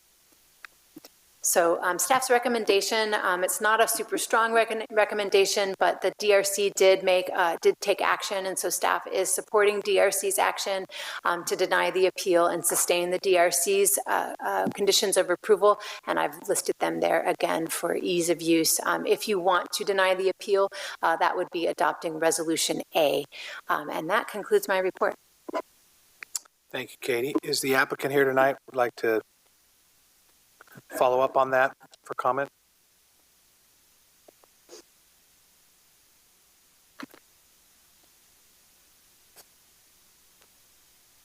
Appreciate the time, everybody, tonight, and obviously we are... Please state your name. Oh, sorry. Paul Shannon, 504 First Street. I'm a property manager and a part of this project here. Just for some clarification, it didn't change ownership, but a wife's designer got involved. And so the cool dark colors we all wanted that I wasn't voted for got vetoed, and I don't get to make that decision. But, I think the directory sign, we're easy to move with that. Obviously, we want our tenants to have as much signage as they can to be successful as businesses. They're all local small business owners here. My only issue, and I guess just from the way I understood it, and I apologize if there was any concern about the bottle shop or thinking that was one of the tenants. We tried to be upfront about that was the overall design and scheme of this project. That was based on a family's old business. It was a bottle shop that brought the community together, and we kind of wanted to reiterate that in this project. So, DRC requested that we create this, I guess you would call that sign A, which was the entranceway, putting the elevated thing, adding the railroad motif to kind of tie into what is the railroad district there and what we think the future of that street could become. Obviously, we do have some site constraints with the sloping of the ground and the ability for somebody to walk underneath that sign, so we would need a little bit of height.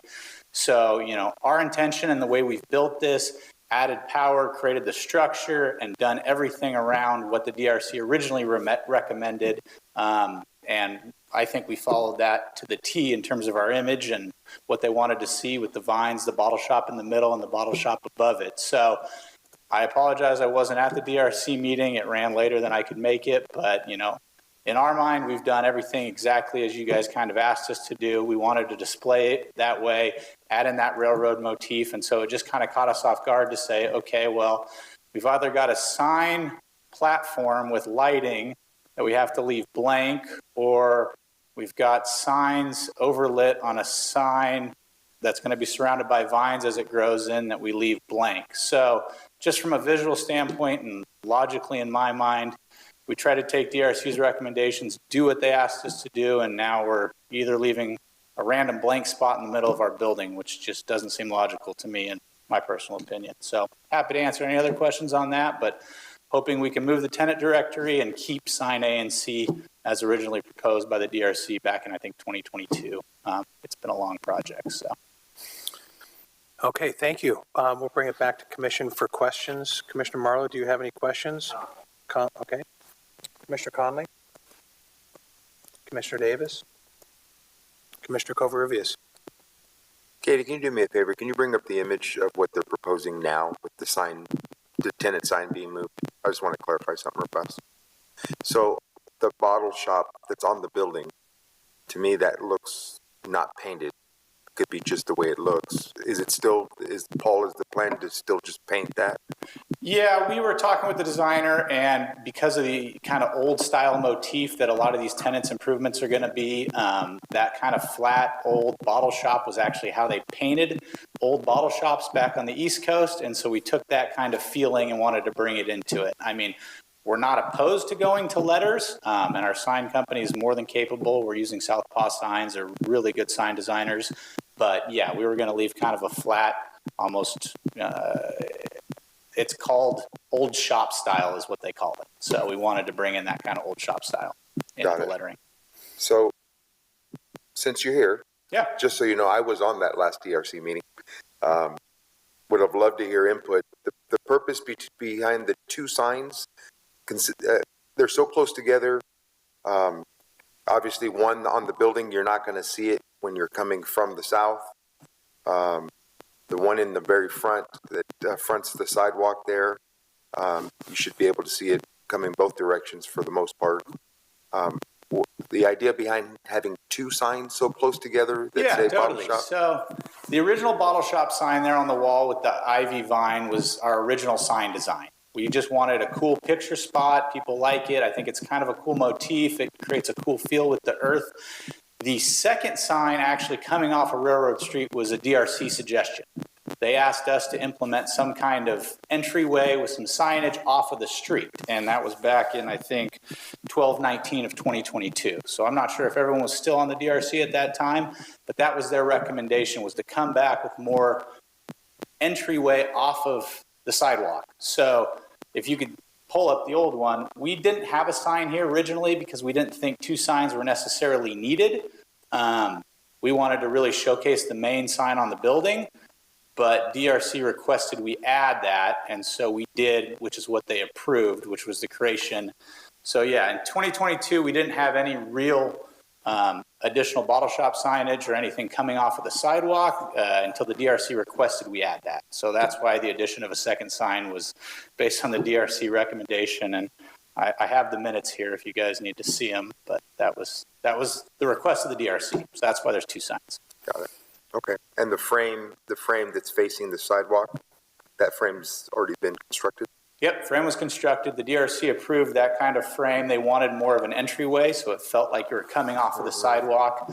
The frame's in place, the power's in place, the lights are in place, and then we wanted kind of a railroad motif, kind of an old railroad style sign for that, just to tie into the railroad street for that second bottle shop sign. And then the back of the sign, I don't know if there's an image of it, was just going to be thanks for coming or come again soon, something to that effect, just as a goodbye to people that are leaving the project. Thank you for answering this. Commissioner Neal, any questions? I have some questions for staff. Do we have the 2022 DRC meeting? I'm hearing discussion. I wasn't part of either DRC, so my understanding is that the 2021 entranceway was removed from the original plan. And so 2022, they came back with this revision with very little established for street walk access is what I'm seeing there. And so 2023, so from 2022, I guess it would be the meeting that the applicant is saying that the DRC requested a sign to be at the entrance. And then, so I was wondering if we have that. So the minutes are linked in the staff report. I can get you a page if you'd like. So my memory, and I don't think that the minutes reflect that the DRC wanted a sign there necessarily. They wanted an entry feature, but the applicant did provide an entry feature with a sign, and that was what the bottom image there is what was approved by the DRC. Okay, that makes sense. Because I remember you saying in your presentation that they requested to have more of an entrance presentation correct. From the street. Okay. Thank you for that clarification. So I think the only other question I had was the size of the directory, the initial size of the directory in comparison to what their proposal is and their other, what's the difference in that size of the directory?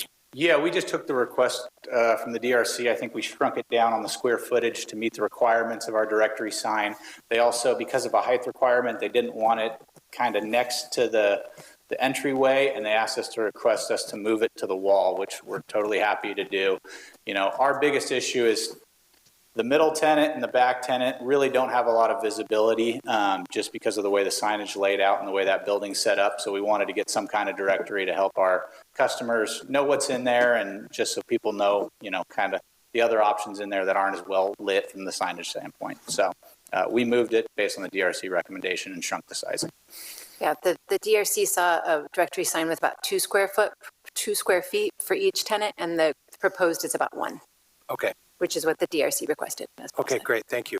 I think I don't have any other questions at this time. Do any commissioners have any other questions for applicant or staff?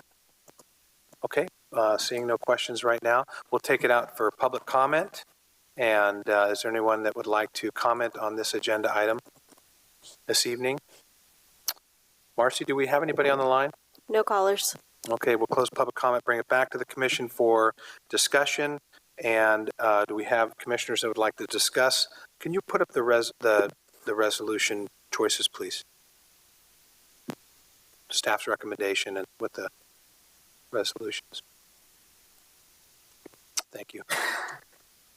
Commissioner Marlowe, did you have some comments, discussion items? With what I've heard and what I saw, I they've already got, the DRC approved the way that layout is for that entrance. I understand, having some signs close together, but I personally feel that it does fit the kind of the character of that area, and to not put a sign, have one or the other wouldn't make a lot of sense, especially, I wasn't on DRC back in 2022 or whatever it was, but in my opinion, I think we should go with the option 2 to appeal.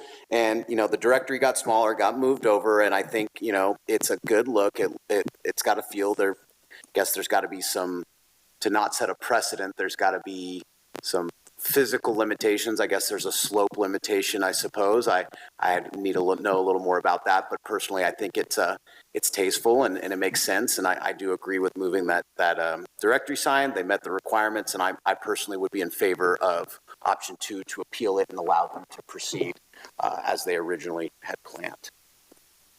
Any other, Commissioner Covarrubias? So as I stated, I was on the last DRC. I'm happy that Paul moved the tenant sign over. My question is whether it's to Paul or staff. If the signs A and C, I believe, are the two that we're talking about primarily, if those signs were compatible to the code, meaning it sounds like they're too large.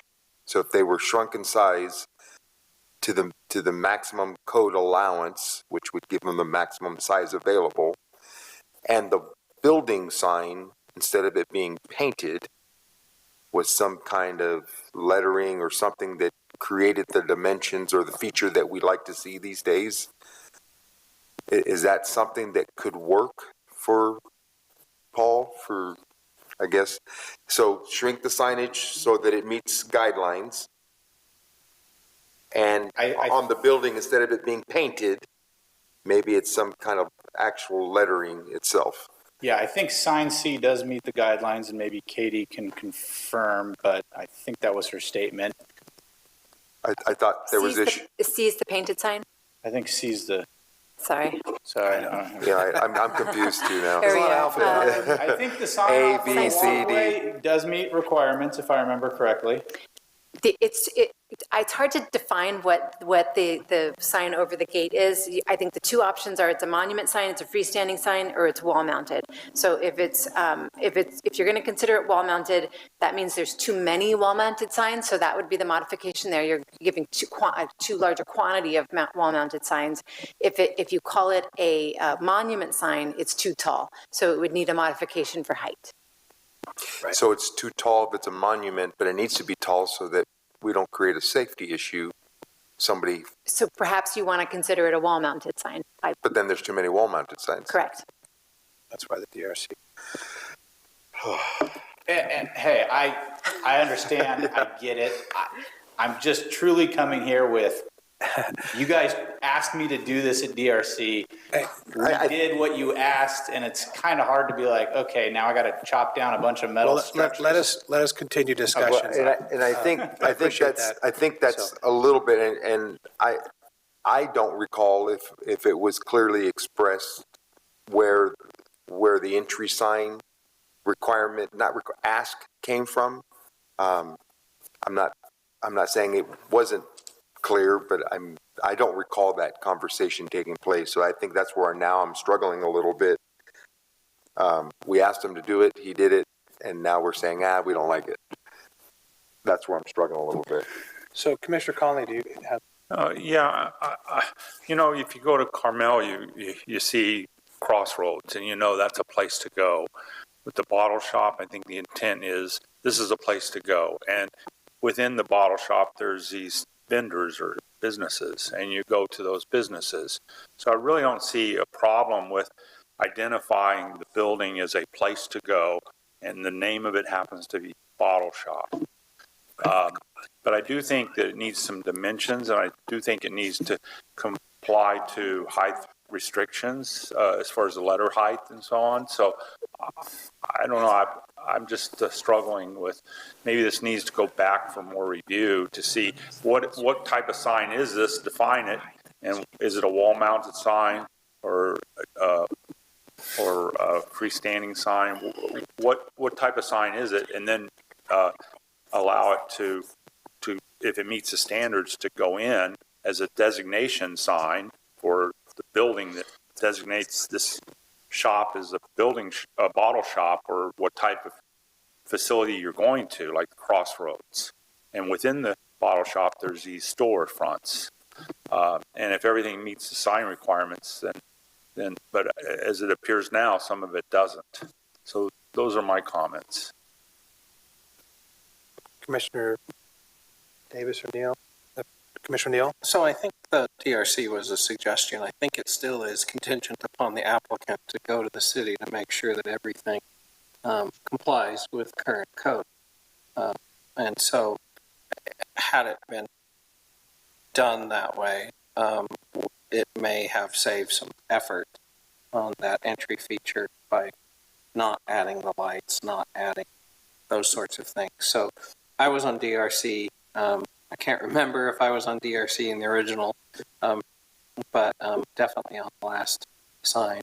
And I am not in favor of this. I think we provided some suggestions. I stay with my suggestions as part of DRC. Okay. Commissioner Davis, do you have any comments? Otherwise, I'll make mine. Not really. I'd like to see bottle shop. Thank you. With some definition rather than painted flat on the ridged fronting, I think it would stand out better. I don't want to design it, but seeing bottle shop twice seems a little bit much. Perhaps bottle shop could have been on the tenant sign, vertical sign on the building. I do like it on the building better. So I have some mixed feelings. It's not perfect yet. I wasn't on the DRC for this, so it's kind of perplexing. I'll follow up on that. I have a question that I forgot to ask earlier. Katie, what is the allowance also for decals on, say, like the glass and doors and things like that? Do they have that as an allowance on top of the signage? That's correct. You can cover up to 30% of a window or a glass door. Or a glass door. Mm-hmm. So that's something on the, could you go to the front of the building? I'm not sure I have an image straight on. Oh, just on Railroad Street. There you go. So if we're looking at the very front there on some of the lower glass, I would imagine any of the glass there, they would have the ability to cover up 30% of that with. Correct. And I believe behind the barn doors, there's also glass windows. There's 3 barn doors facing Railroad Street. There's glass there as well. Okay. I was on the original DRC, which was 2021. Yeah. I agreed with you. I really liked the look of that building. Me too. That was a great design. I would really liked it. So I wasn't on the DRC the next 2 times, and I got to tell you, if it was on 2022, I wouldn't have liked the new off-street access either. I think it wasn't well defined in the rendering image that I saw. I don't know what transpired in that particular meeting. I don't know that DRC actually would have said to you they wanted a sign there. But again, I don't have the minutes. I wasn't there. I don't know. I'm inclined to go with the DRC from 2023's recommendation. And if there's some changes to that, I would be willing to consider that. I can totally understand how you want to get signage for your tenants in the building. They're going to have signage on the exterior. I do get what you're saying about the 2 at the back not having super great visibility from other access points. I'm not sure how to remedy that per se. I kind of like the entrance the way you have it. I mean, I like that there would be a sign there. I agree with Commissioner Davis. Both signs saying bottle shop, it just seems a little,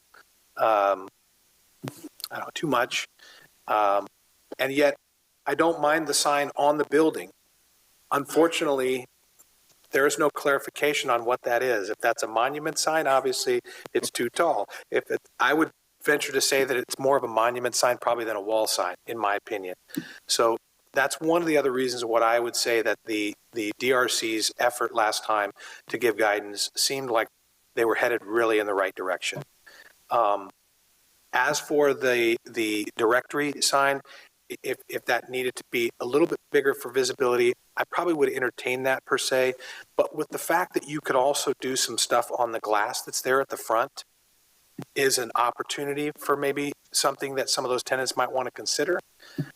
So I'm inclined to deny the appeal, in my opinion. I don't see anything that's overwhelmingly tells me, hey, we should make a really big adjustment here based upon the way that the sign ordinance is for that area. And so I haven't heard anything really compelling in that regard. I think there's a way to really massage it that, you know, you can get the things you want, but at the same time, we fall within the category that we need to, you know, protect for downtown. So that's kind of where my thoughts are. I'm not sure if that comes into, if you want to put the other, the resolutions back up, Katie, again, the choices, I suppose.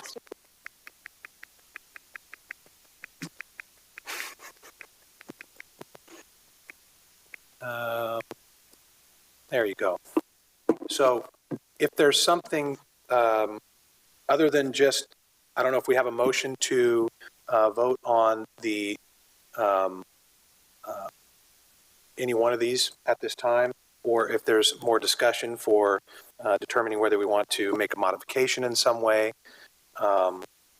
or if the applicant wants to revisit DRC for a fourth time. That's an opportunity as well. I don't want to give you the opportunity. Open to kind of, it's a question just from a logical standpoint of we're at, building's been finalized, those improvements have all been put in. Based on DRC approving the plan that showed both of those bottle shop signs, and whether that's right or wrong, who cares? Where do I go from here is really the question. Do I paint over the wall and leave a big white spot there in the middle? Or do I just leave the frame empty? Or what is your guys' suggestions then? I don't know that we can direct you on what to do. So that's why I'm asking, would you rather go back to DRC and have some inflection, or is there more discussion with the commissioners at this point for a modification of what they'd like to see? I could personally see that, you know, maybe a directory moves to the wall so that it's actually more visible under the lighting, which to me, if I'm a tenant, I think that that would be, if there's a way to work that in as a sign that's more visible, for me, that would make sense. I'm not sure that we can make that overall decision other than what's been presented in front of us, unless we're willing to modify one of the items here. Comment or question? Yeah, go ahead. So just for clarity, the bottle or bottle shop or whatever it's called on the wall, the lighting above the painted lettering is already there too as well. Okay. Everything's kind of in place based on the DRC approving that layout in 2023, which included the bottle shop sign with the overhead lighting on the bottle shop painted or sign wall. So yeah, lighting's already in place. The trellis has been built around it. Building's been final based on that layout, with the entryway based on the recommendations from the DRC in 2022 to add kind of a more entryway point. Power's been ran to that overhead under walkway. We did have to raise the sign because if somebody's walking under there and it's at 4 feet, I think was the recommendation, that's not going to work. So yes, the 10 feet is out of the compliance, but you know, for the availability for somebody to walk underneath the sign, it did need to be higher. We are happy to move the tenant directory based on your guys' request onto the wall. So it's really more of, can we keep both A and C, or are we back to, we have to select one of the two? And I know you guys can't advise on what to do. I guess I'm happy to leave that opening kind of blank. Maybe it's kind of a cool architectural feature. I don't feel like spending the money to cut it down and take the whole entrance way down, I guess. So, and the front, I don't mind the idea, I guess, of looking at decals, but that is a glass roll-up door. So a lot of times that's not going to be visible anyways. And so, you know, for us, the primary use is the bottle shop on the building. I think the addition of the entryway off of the sidewalk there was to appease the DRC at the time, which obviously that can change over time, and that's naivety on my part, so I apologize. So, Commissioner Neal, go ahead. So, as I'm understanding it, the bottle shop may be a historical reference to shops of that kind. It may be for the wall-mounted sign to get a black and white photo of a bottle shop with a sign on the bottle shop, prominent, and put that in that location. So hearkening back to the history of what a bottle shop may be. Just an idea of some way to fill that void if the applicant chooses to put the bottle shop on the entry portion. So what's before us tonight is to make, and I respect Commissioner Neal's comment, and I'll make a couple comments that, that there is a roll-up door, there's other windows around that door. Commissioner Davis brought up a point. There's no definition. It's a painted-on sign to the building, which I get that that's the decor that the applicant wanted to go with. What's before us tonight is the recommendations or the choices we have to make from staff. So unless we would like to amend that, or the applicant, just a suggestion on what they can do to the opening, if it. Sure. I'm still leaning to deny the appeal per DRC's comments. Okay, so that's what I'm asking commissioners here tonight, and I'll go around Robin here. But do we have a motion to address this from the choices we have tonight, or before we get to that motion? Would you like this to come back to DRC? Would you like us to postpone this? Or would you like our decision tonight? I'm giving you an opportunity to help on that guidance. Yeah, I mean, if you guys are suggesting a postponement and then meet with the city to go over the sign required, I'm happy to, sure. It's your postponement. I'm kind of giving you the choice before we, make what's the decision in front of us. We've only got so many options. Yeah, I mean, so is it a postponement to come back to DRC with a new proposal? If you'd like to request to remove it and postpone it, I would imagine we could do that tonight, Warren.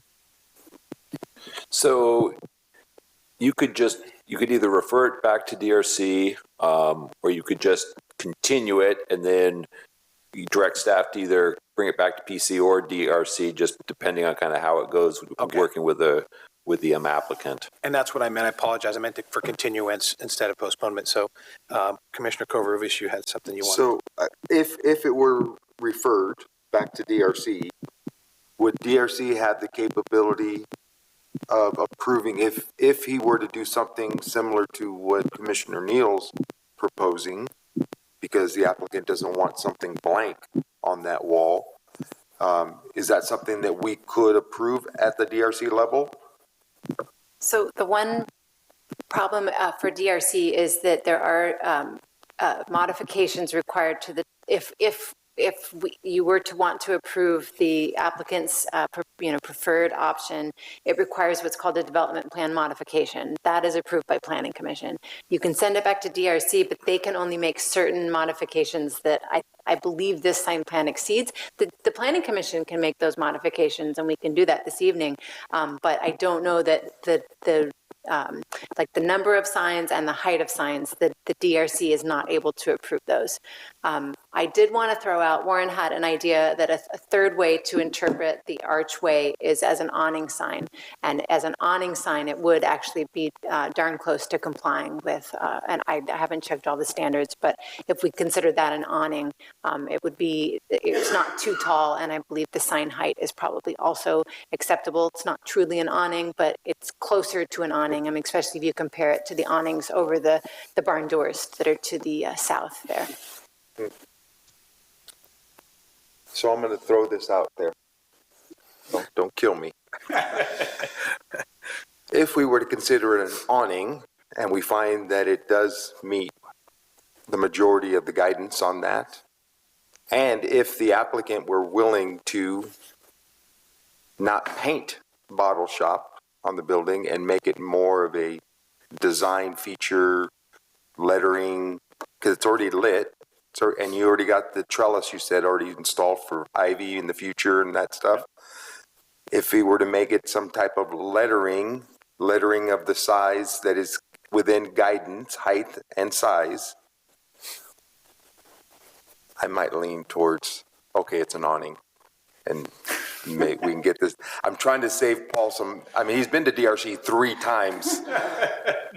Right? And to send him back, I'm not saying isn't the right thing, but if there's a way to resolve this that's going to make both sides happy.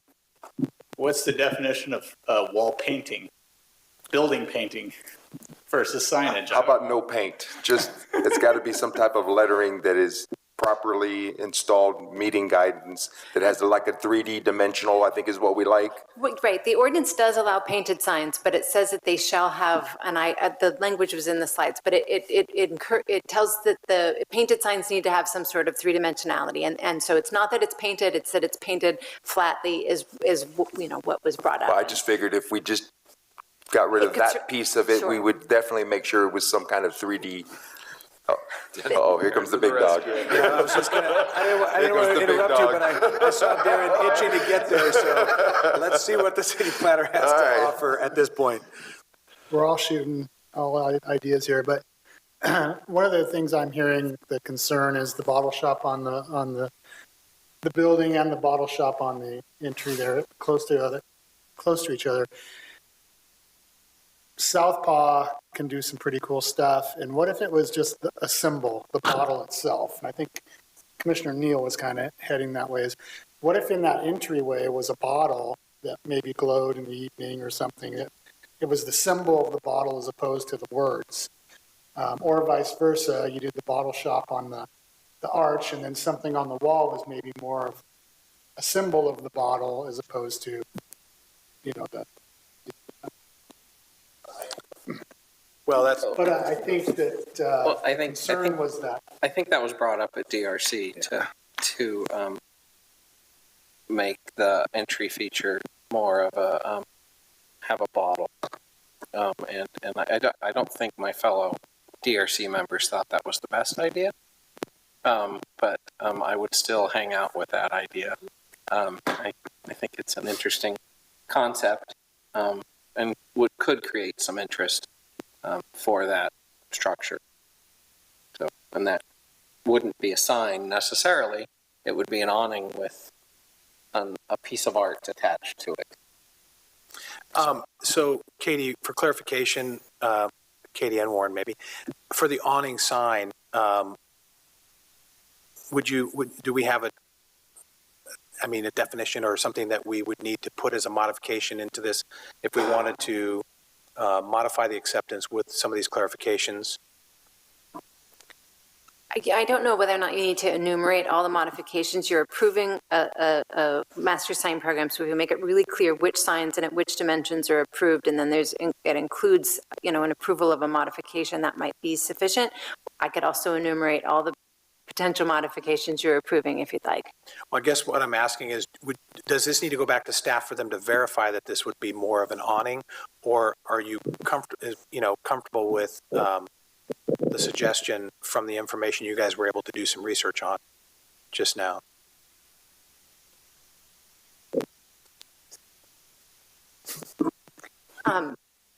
Whether or not I think what type of sign is on that archway is definitely up to interpretation, and the Planning Commission can make that interpretation. If you say that's an awning sign, it's an awning sign.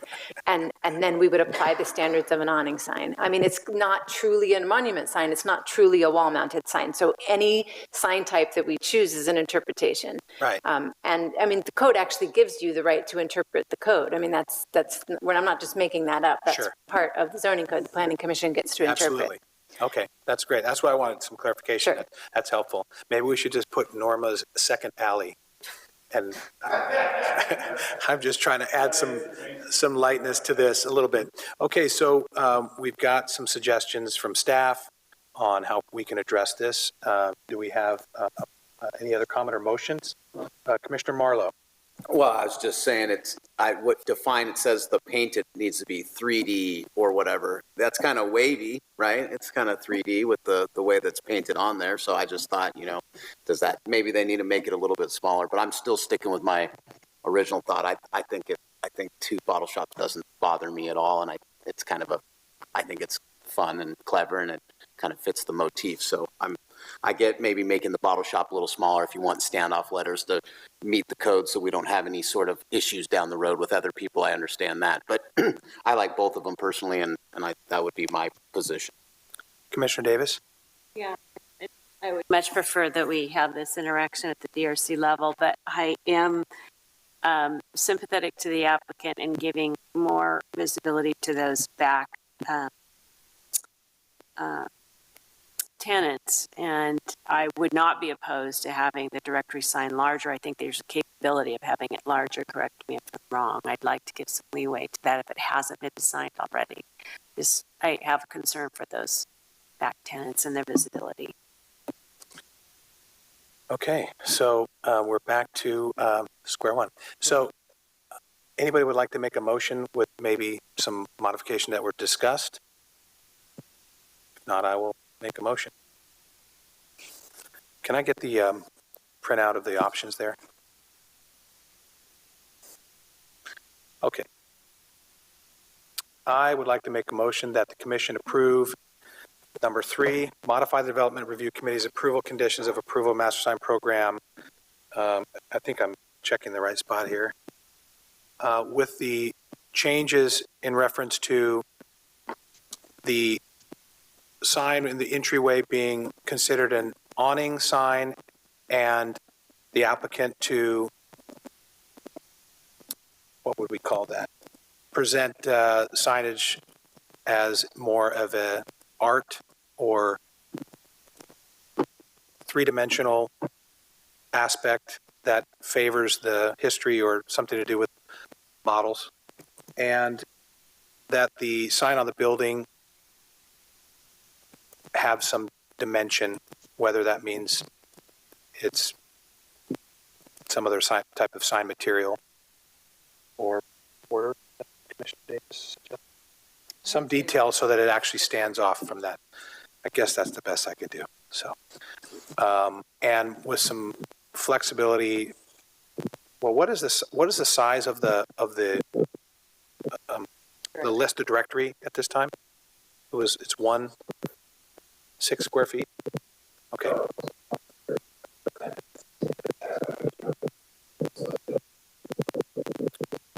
And with a little leeway to make that just a little bit bigger so it's actually readable.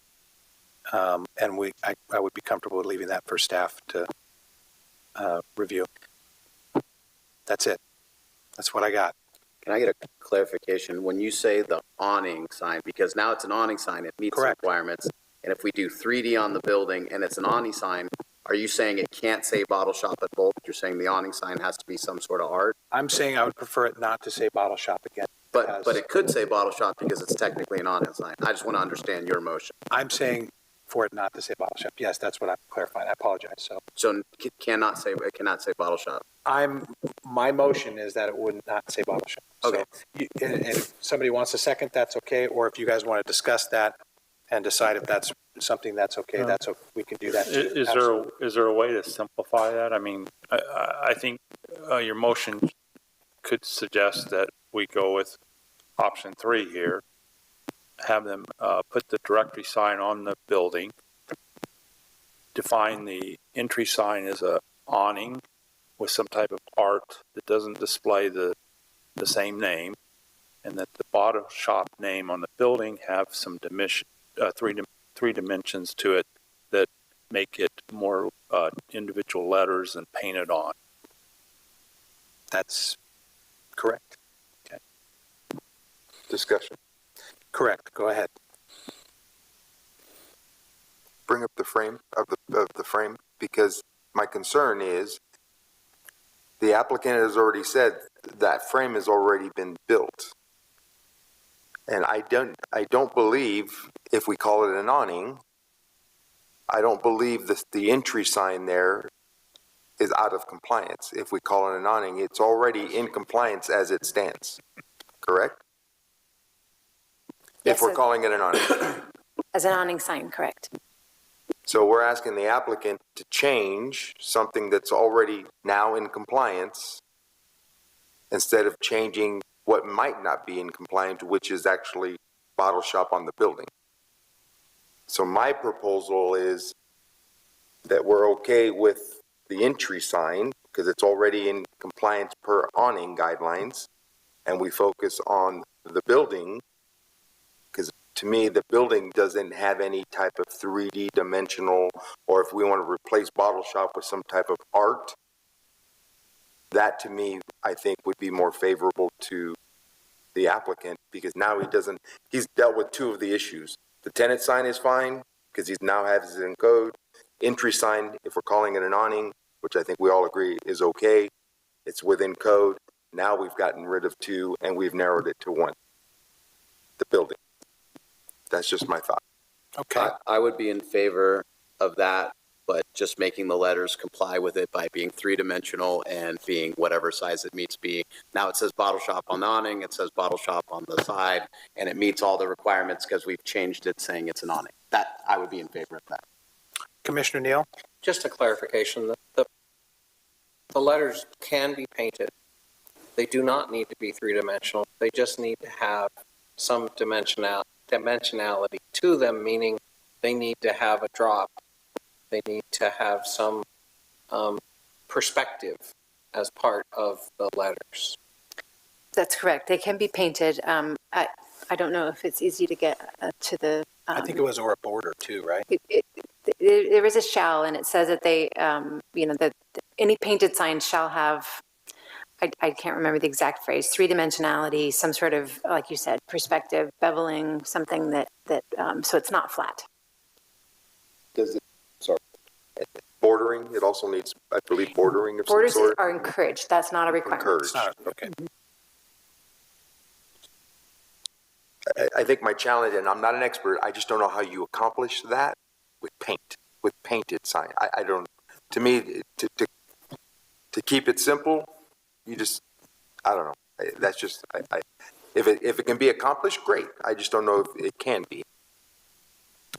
I would be okay with Commissioner Covarrubias's recommendations. We recognize to modify my motion, I move that we modify it so that that's considered an awning sign. If they want to have signage such as whatever signage that is approved there, I think that's bottle shop. And what'd you say, the building tenant sign is fine, and that the sign on the building would need to have some dimensional definition, which I don't think you can achieve with just painting myself. So that's where I'm at with the motion. So unless we have a second or other discussion, we can have other discussion. I'll second that. Could you clarify whether or not the painted sign needs to be reduced in height? Are you okay with 39 or? No. This is all intending to meet the size requirements, except for the directory sign. Give them a little bit of leeway in the location there too. So there was much discussion on making the directory sign ever so slightly larger. Okay. Is that part of this motion? Slightly larger how? I apologize, Commissioner Neal. So I think you have stated, and I think Commissioner Davis stated that the 1 square foot per person with 6 total square feet is not large enough. But if we think it's large enough, that's fine. I just wanted to make sure that we're addressing all of our comments in this good point, painfully long discussion motion. And I appreciate that because we could have lost sight of it. So anybody has any comments on that? I'm okay with what's being proposed here. So if that makes it simpler for the vote.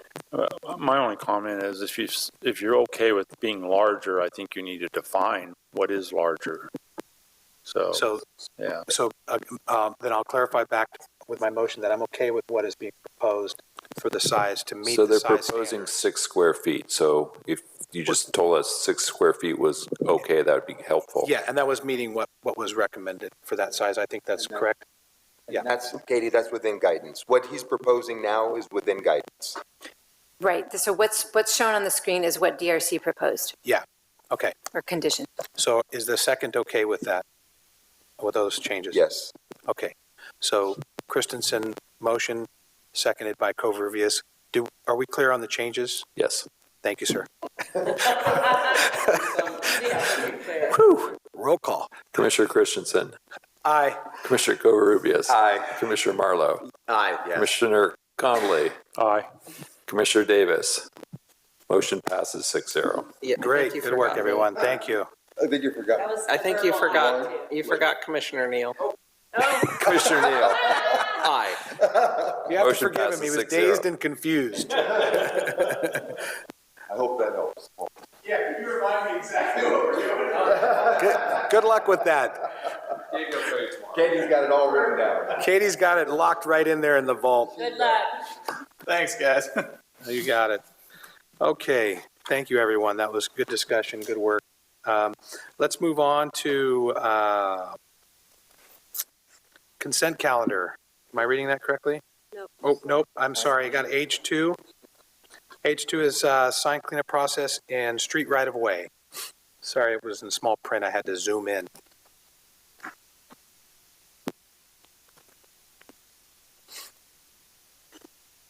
Because I know you folks wanted to talk more signs this evening before we left. So this was an item brought up by Commissioner Connolly with some concerns over just some random advertising signs put up on utility poles around town and questioning how come they've been there so long. I mean, the sign on the top says holiday lights. You know, lights, who knows, lights are up for lots of things these days. But so we did a little review. We talked with the police department, who is the one who enforces these signs. There are various areas where there's these signs placed on poles. Piper and I drove around town the other day just looking for them. And to tell you the truth, there really isn't that many.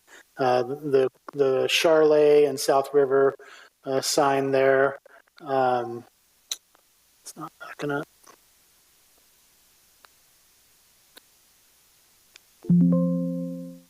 Sorry about that. So this sign here is really the main focus of them.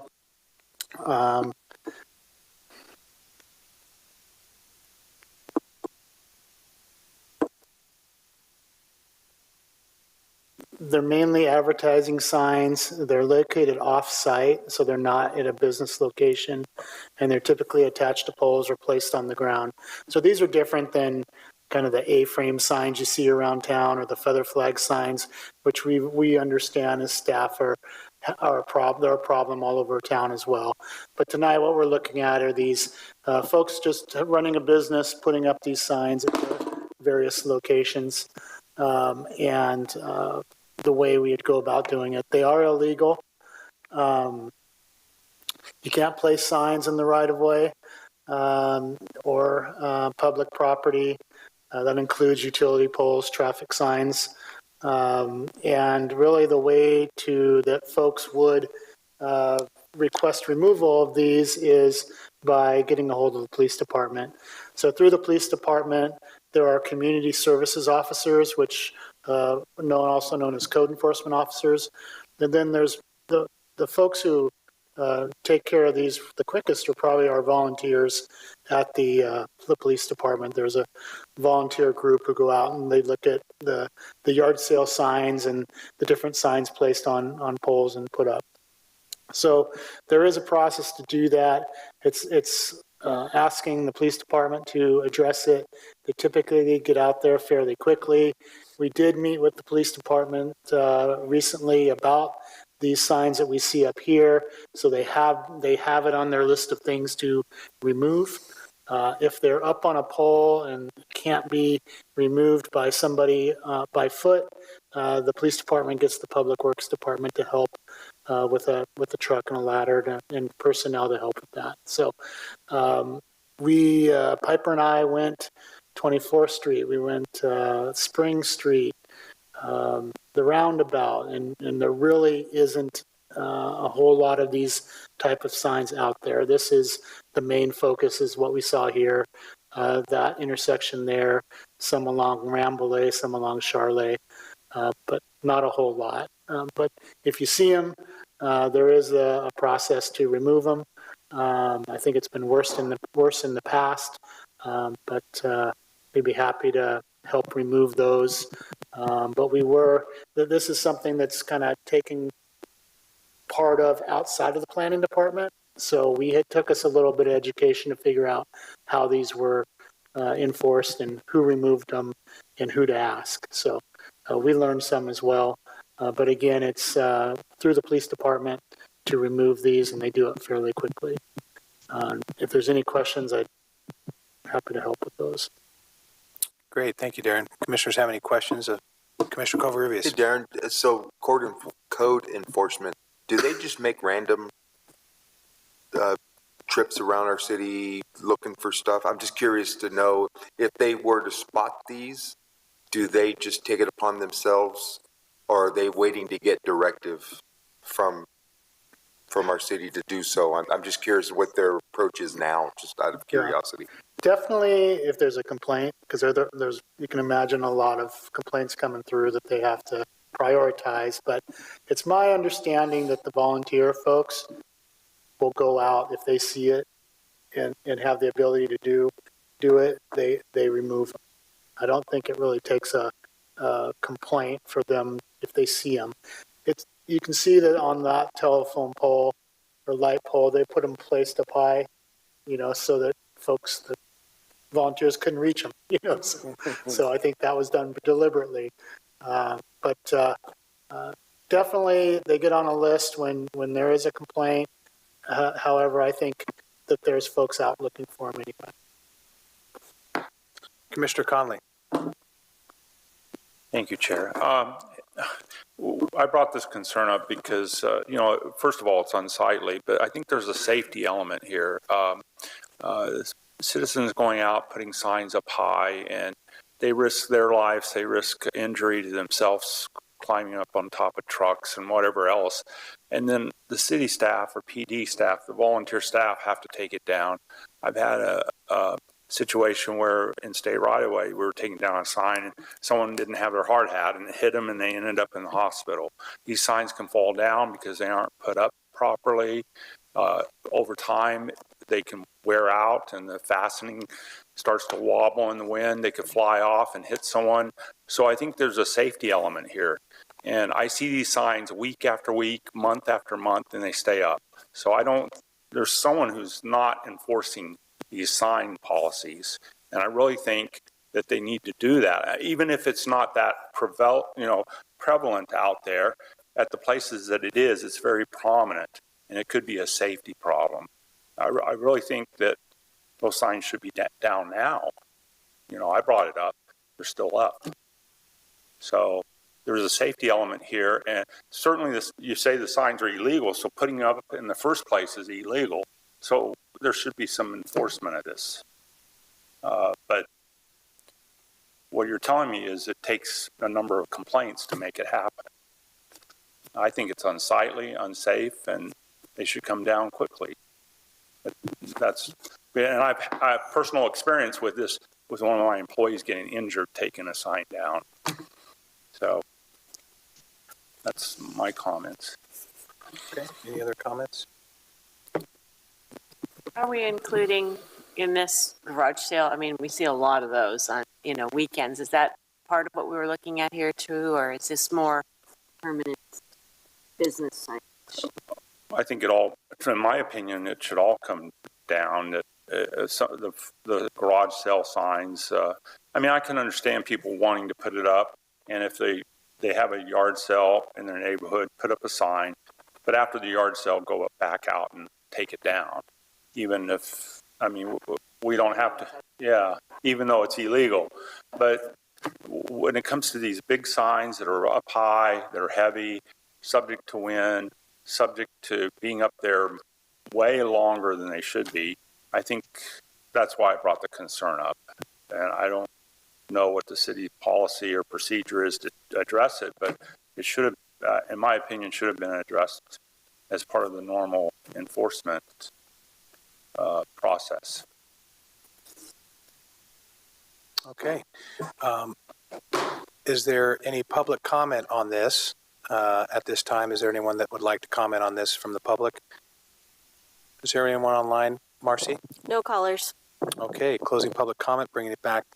And I suppose we don't need any type of vote. I appreciate that, Darren. Thank you for the information and the giving direction on where commissioners can go. And we'll make sure we follow up with the police department and get these signs removed. We had a conversation with them literally this last week, so it's taken us some time to get the discussion on it. So they said they would do it rapidly.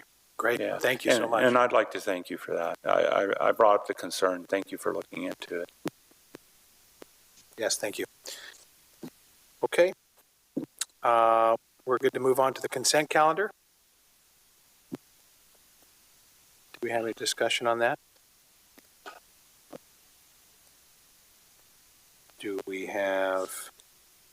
No, I'm sorry. I've got to find my spot here.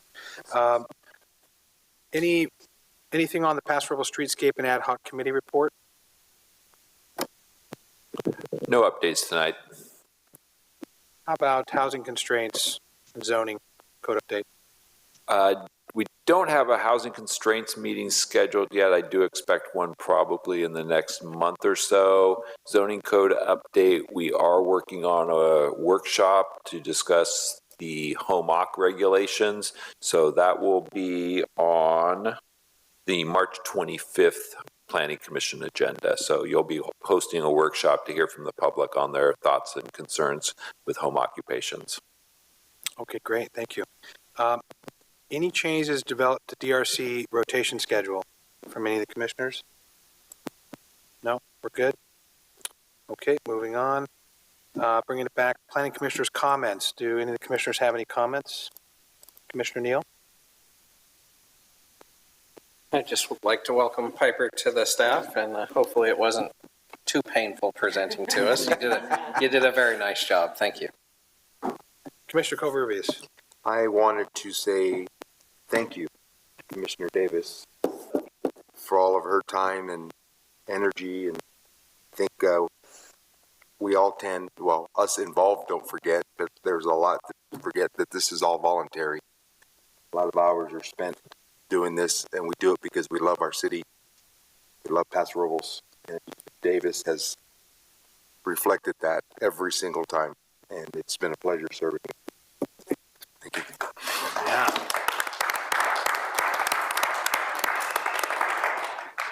All right. Well, Commissioner Davis, would you like to say something in discussion? I'm going to pursue thoughts. It's been a pleasure. I've been here this long because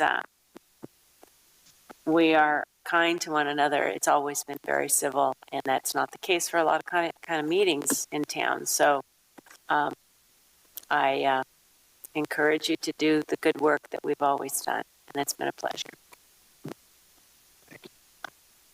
Commissioner Conley? It's hard to follow that, but yeah, thank you. I was thinking, we had a public comment, and this is kind of similar to the sign issue. I mean, it's unsightly, kind of like signs are. So I don't know if this is kind of like another to-do list for the city, and they're going to take care of that as well. But unsightly things like this is kind of similar to the sign issue. Although I think the sign issue has a safety element to it, but I appreciate. Yeah, that could too. Yeah, but anyway, I appreciate the city looking into that and reporting back to me and us about that. So thank you, Commissioner Marlowe. Yeah, we'll see you in 3 years when you come back. Yeah. Any other comments? No? Okay. I thought you were going to give a speech or something. You've been so quiet down there. I was worried about it. I'm just teasing. Yeah. I wanted to say, yes, thank you, Commissioner Davis. It's been a pleasure working with you, and I've learned a lot from you, especially in my first term, which is always, difficult to figure out which direction you're headed half the time. And I wanted to say thank you to staff for being patient and working with us tonight through this sign issue, and my fellow commissioners for working on it in such a pleasant way. I know it's not always easy, and I think it's part of the discussion process is to come to terms and make it work as best we can. And staff was brilliant in doing their research with their knowledge. So I wanted to say thank you for that. And I wish everybody a great week. And we're done. So if there's no other comments, we're just going to have staff give theirs. And Piper, great job, by the way. I was just going to tell you. Staff comments. Yes, so we actually have another meeting coming up very soon. So Sunday night is our annual reorganization dinner, 6 p.m., Paso Robles Inn, right across the street. Is it the Matador Room? Matador Room. Yes, it's right upstairs through the Cattleman's Lounge Bar. So that's going to be a nice event. We'll be saying goodbye to Sherry. We'll be swearing in Commissioner Roden. We'll also be selecting chair and vice chair at that meeting. So it'll be a regular meeting with a nice social aspect to it as well. So we're looking forward to everybody being there. I believe Commissioner Kogler is going to be out of town, so he won't be there.